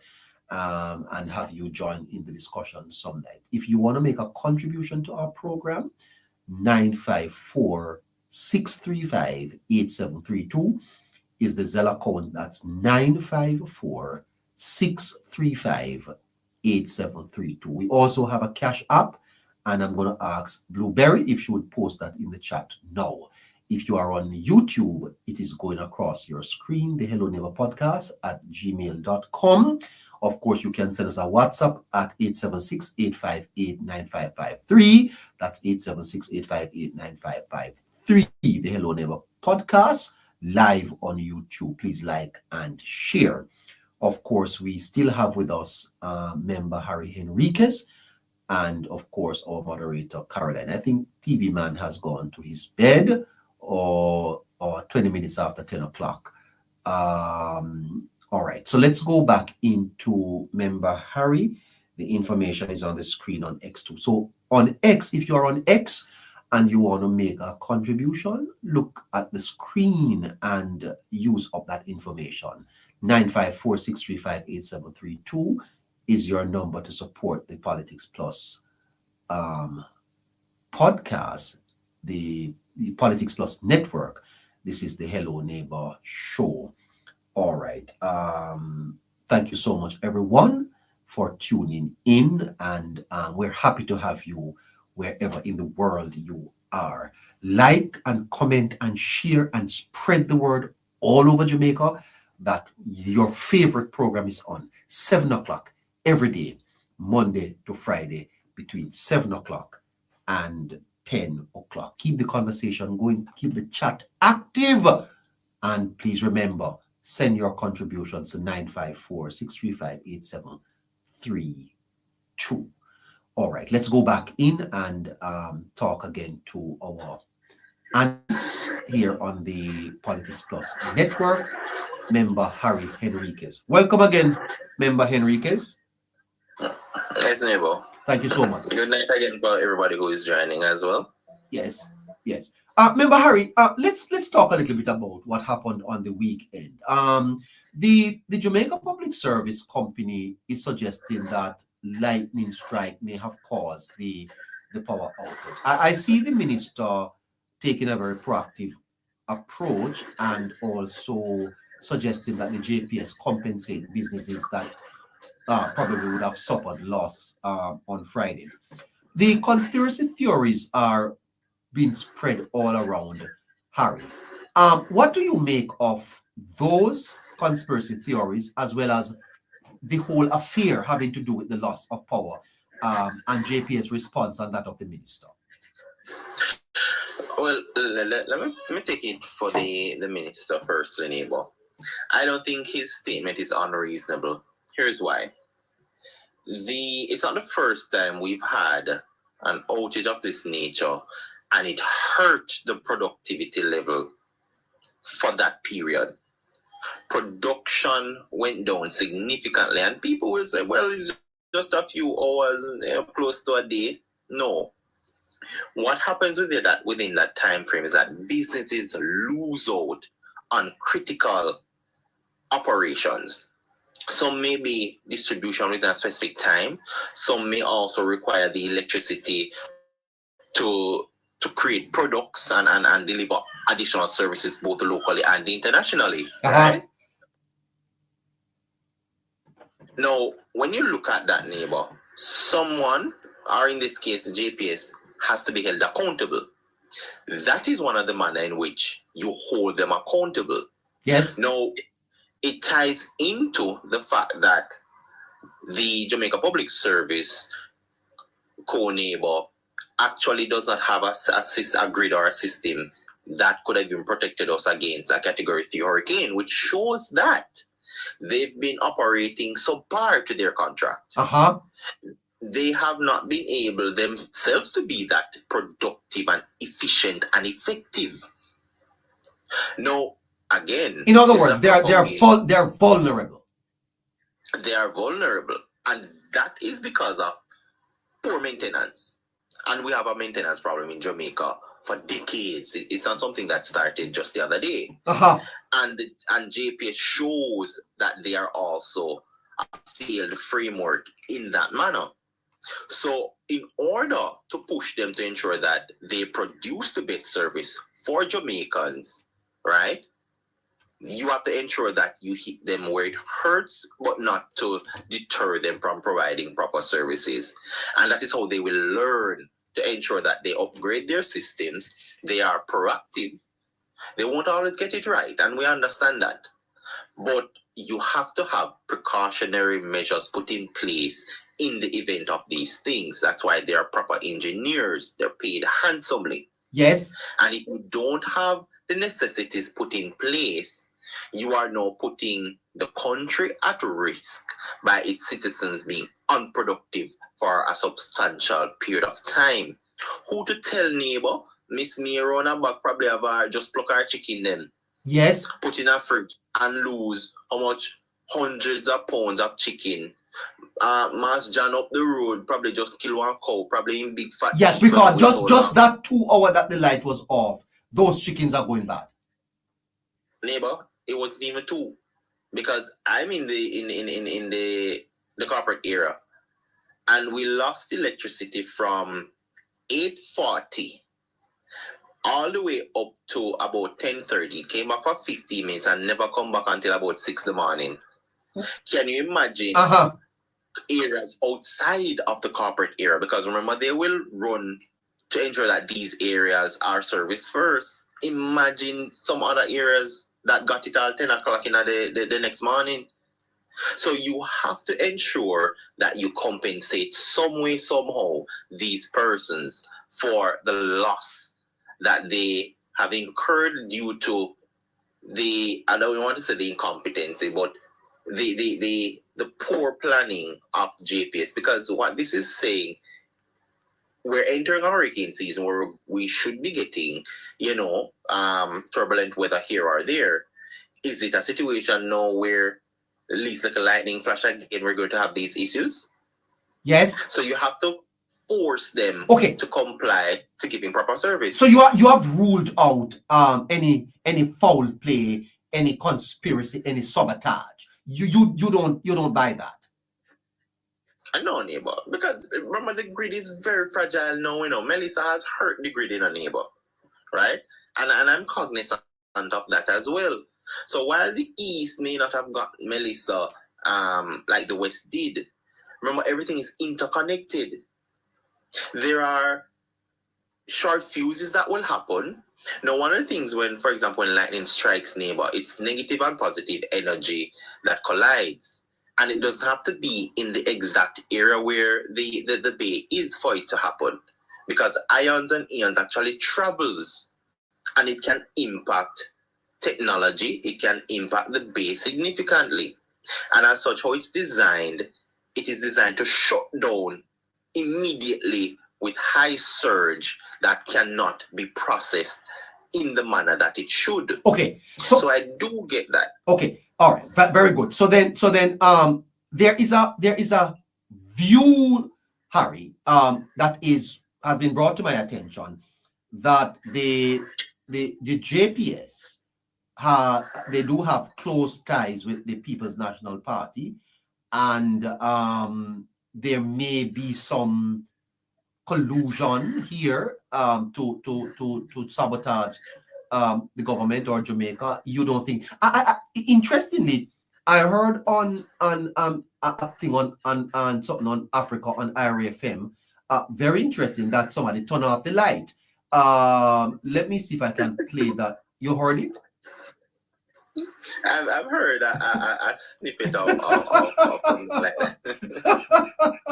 Well, yeah. We're entering hurricane season where we should be getting, that's you I'm playing back there. Hold on. Let's see if we can. The LP or PX. All right, here. So whoever turned off the light did that for a reason. Rid of the tribalism, the political tribalism. Whoever turned off the light did it for a reason. This lady is not as stupid. Listen a little bit more to her. Would she be a conspiracy theorist? Whoever turned off the light did that for a reason. Rid of the tribalism, the political tribalism. This is not a JLP or PNP time. This is survival time. And we have to determine how we're going to survive, if we're going to thrive, and how we come out into the new world order, because we have to create our own world order, or we are going to be the very same ones who will be enslaved. Transhumanism and technocracy. Technocolonialism is what the next world order is. It means another form of slavery, and we're not prepared for it. So whoever turned off the light did that for a reason. Remember that. What caused a fire at Upper Camp, we still don't know why, but we can put 2 and 2 together. Our people were the women of the Lebombo Mountains. First of all, them turned the Lebombo Mountains into a bad word so that we will not know that the Lebombo women were the very first women of mathematics. That mathematics developed in Africa among the women of Africa who were calculating their menstrual cycle. Okay, we don't have to get back into the bombo.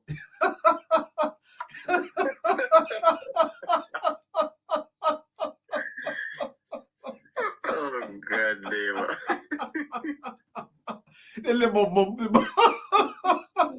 Maybe the first time I'm using a bad word in my life.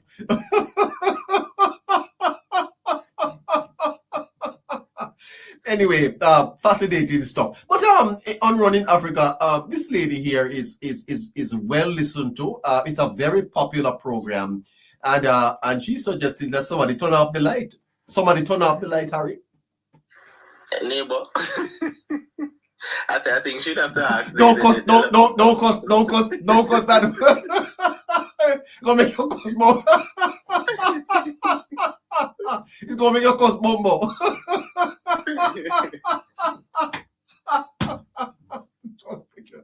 I tell you, it's fascinating stuff. I tell you. Anyway, you don't buy that, eh?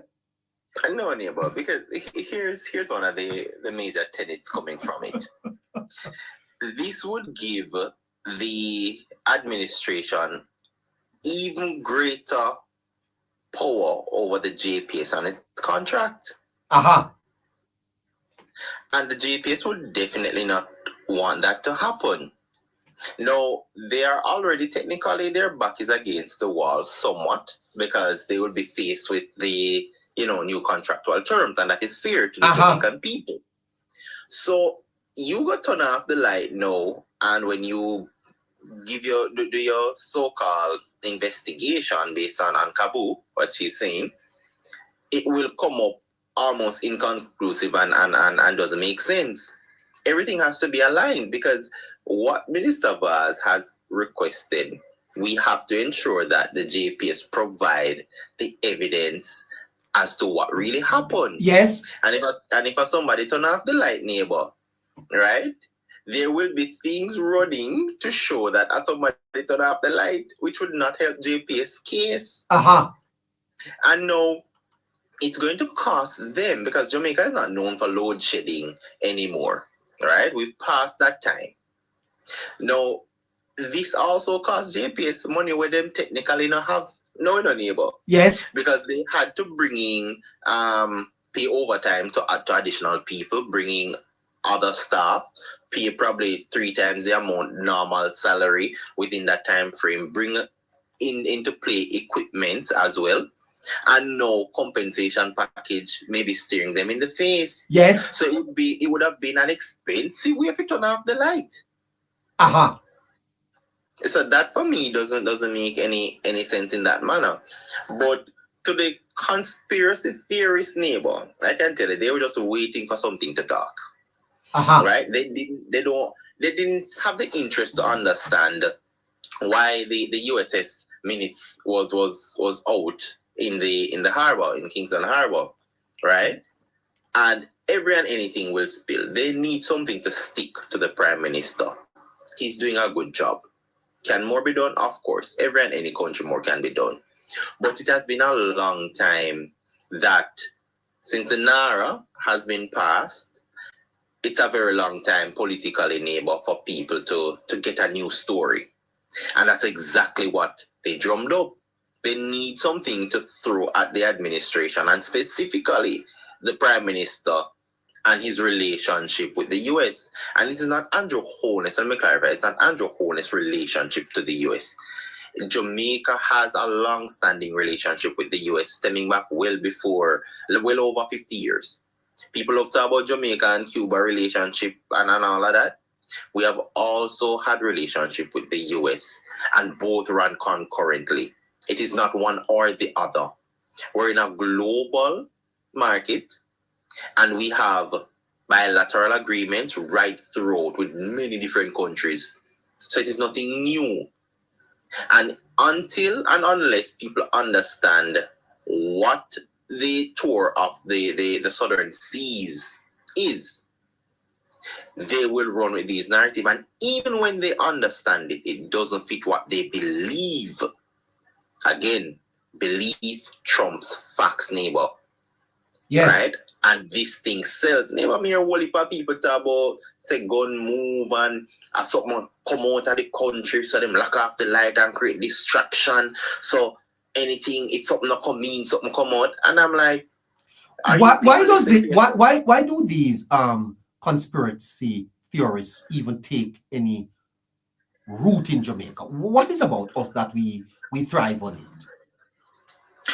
Well, neighbor, we have this thing where Jamaicans are actually gullible. We said it before that we aren't that smart, in all honesty. Oh. I lift my hats off to those who are, right? And those who are becoming. Oh. But the truth is, when you look at it, neighbor, and see the type of people that have the greatest influence over our society, the moral compass of our society, the social fabric, you realize that really and truly, neighbor, these aren't the most eloquent and intellectual persons. No fight is just based on vibes. Neighbor, I was watching this thing called influencers and so on, and they're asking simple questions about Jamaica. Something like, what does the green stand for in the flag? Did you know On Fire? Did you know On Fire is a very smart girl? You know that? Of course, on Fire smart, neighbor. She's reminding you. Right? So it shows, neighbor. And remember, we're in the social media age, neighbor. People make taps and roses money off of just coming up and talking this nonsense. Absolutely true. Yeah. Right? And it hurts me to know and to see my fellow Jamaicans running with inconclusive things. There's no facts behind it whatsoever. If you ask anybody who run with the narrative, they're going to say, believe me, no man. Believe you for what? Yeah. And it's a sad day to I think these are some of the things that makes persons would want to revoke their own Jamaican passport, neighbor. But we're Jamaican for life. We love Jamaica, and it is our duty to help those who fall to these traps, who are gullible and naive, and we're our brother's keeper, and as such, we have to ensure that we rise them higher than where they can't see. Okay. Member Harry, let's wrap. Put a summary on what we have been talking about tonight, and let's bring the curtains down. Well, in a nutshell, neighbor, the IC has Integrity Commission, that is for those who are just joining, have certified the opposition leader. They have also failed to certify the Prime Minister. And just like JPS, we've been asking, how come? Yes. Right? And we want to also add to it to say on the IC's end, what next? What are we supposed to expect? And we've dissected it as to how it makes them look from the professional end. We know how it looks from the political side, right? And the agenda and narratives. And also a critical statement from a journalist who has made compelling statements, and it's alleged that the IC has had a hand to play in the outcome of the election. It wasn't successful for them, but nonetheless, they had a hand to play in how close it came. And we want to raise the bar for Jamaicans to question the IC. This is where we hold them accountable now. I know that they're held accountable to the parliamentary committee and to parliament overall. But this is more of a moral and ethical matter, more so than the political stance there is. Because now Jamaicans have to ask, why certify one person with minimal information, but the one with extensive information and $30 million of taxpayers' money paid to investigate this man, and he's still not certified, who is the head of state? It begs to ask, what is the IC's agenda? What do they want as the outcome with the Prime Minister, and how long they will continue this distasteful act? So that puts a wrap as well on it, name. And of course, in the latter stages, we spoke about the outage regarding JPS, the conspiracy theories around it, those who would have, drum up narratives to run with it, for whether it be to get 15 minutes worth of fame or otherwise, because it sells. That's the truth, it sells. But the truth is, we still await the investigation, internal investigation, that is from the JPS, that is also demanded by the Minister of Energy. We wait to see what that is, and what the compensation package, if any, what it will look like from the JPS for that unfortunate situation going forward. Well, thank you so much. Okay, thank you so much, Member Harry. All right, thank you so much, everyone. The folks on Twitter, formerly X, well, I don't know, X, formerly Twitter. Thank you so much for tuning in tonight. My friends on YouTube, great show, great having you. Please remember to like and subscribe. Please also remember the Caribbean Current. Well, that's the newest addition to the Politics Plus network. The Caribbean Current is on X. The Caribbean Current is on Facebook. The show is on, that's the Hello Neighbor show, is on 7 o'clock tomorrow across all of these platforms. Please remember that we do have a store that you can go to and you can make a purchase. We encourage you to support our platform and support the work we do here in Jamaica, giving you the best information and bringing you news from home into the diaspora and across the world. The Hello Neighbor podcast is on YouTube, and the Hello Neighbor show is also on YouTube and on TikTok. Please remember, our Zelle account is 954635873. We also have Cash App that's going across your screen if you're on X and on YouTube. Please Gmail us, the Hello Neighbor podcast at gmail.com, or you can WhatsApp us at 876 858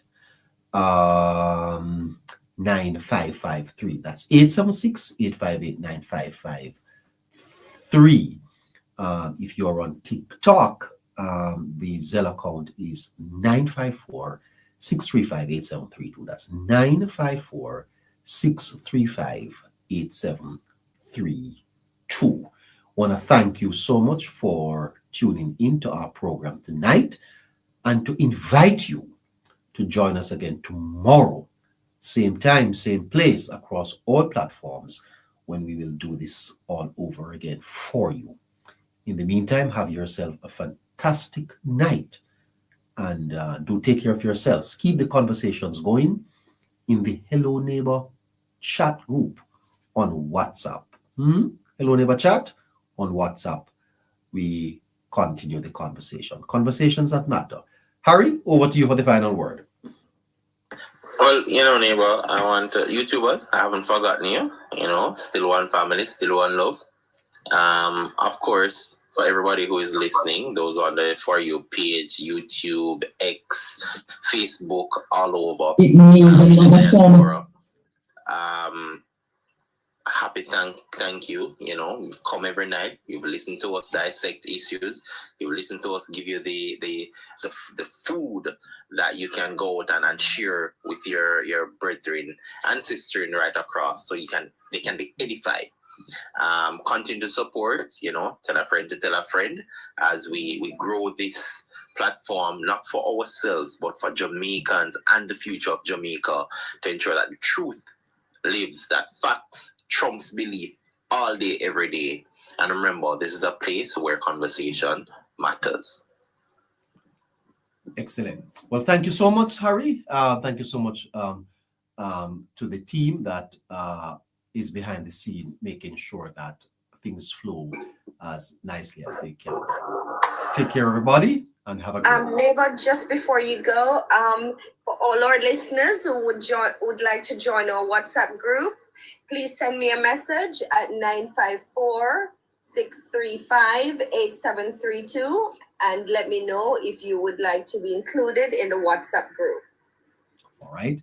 So if you want to join the WhatsApp group where they have some fantastic conversations and thrilling, enthralling, send Caroline a number 954-635-8732 and you'll be added to the WhatsApp group so you can keep abreast of what is happening over there. I do join sometimes and share with the team over there. Great. Soon see you.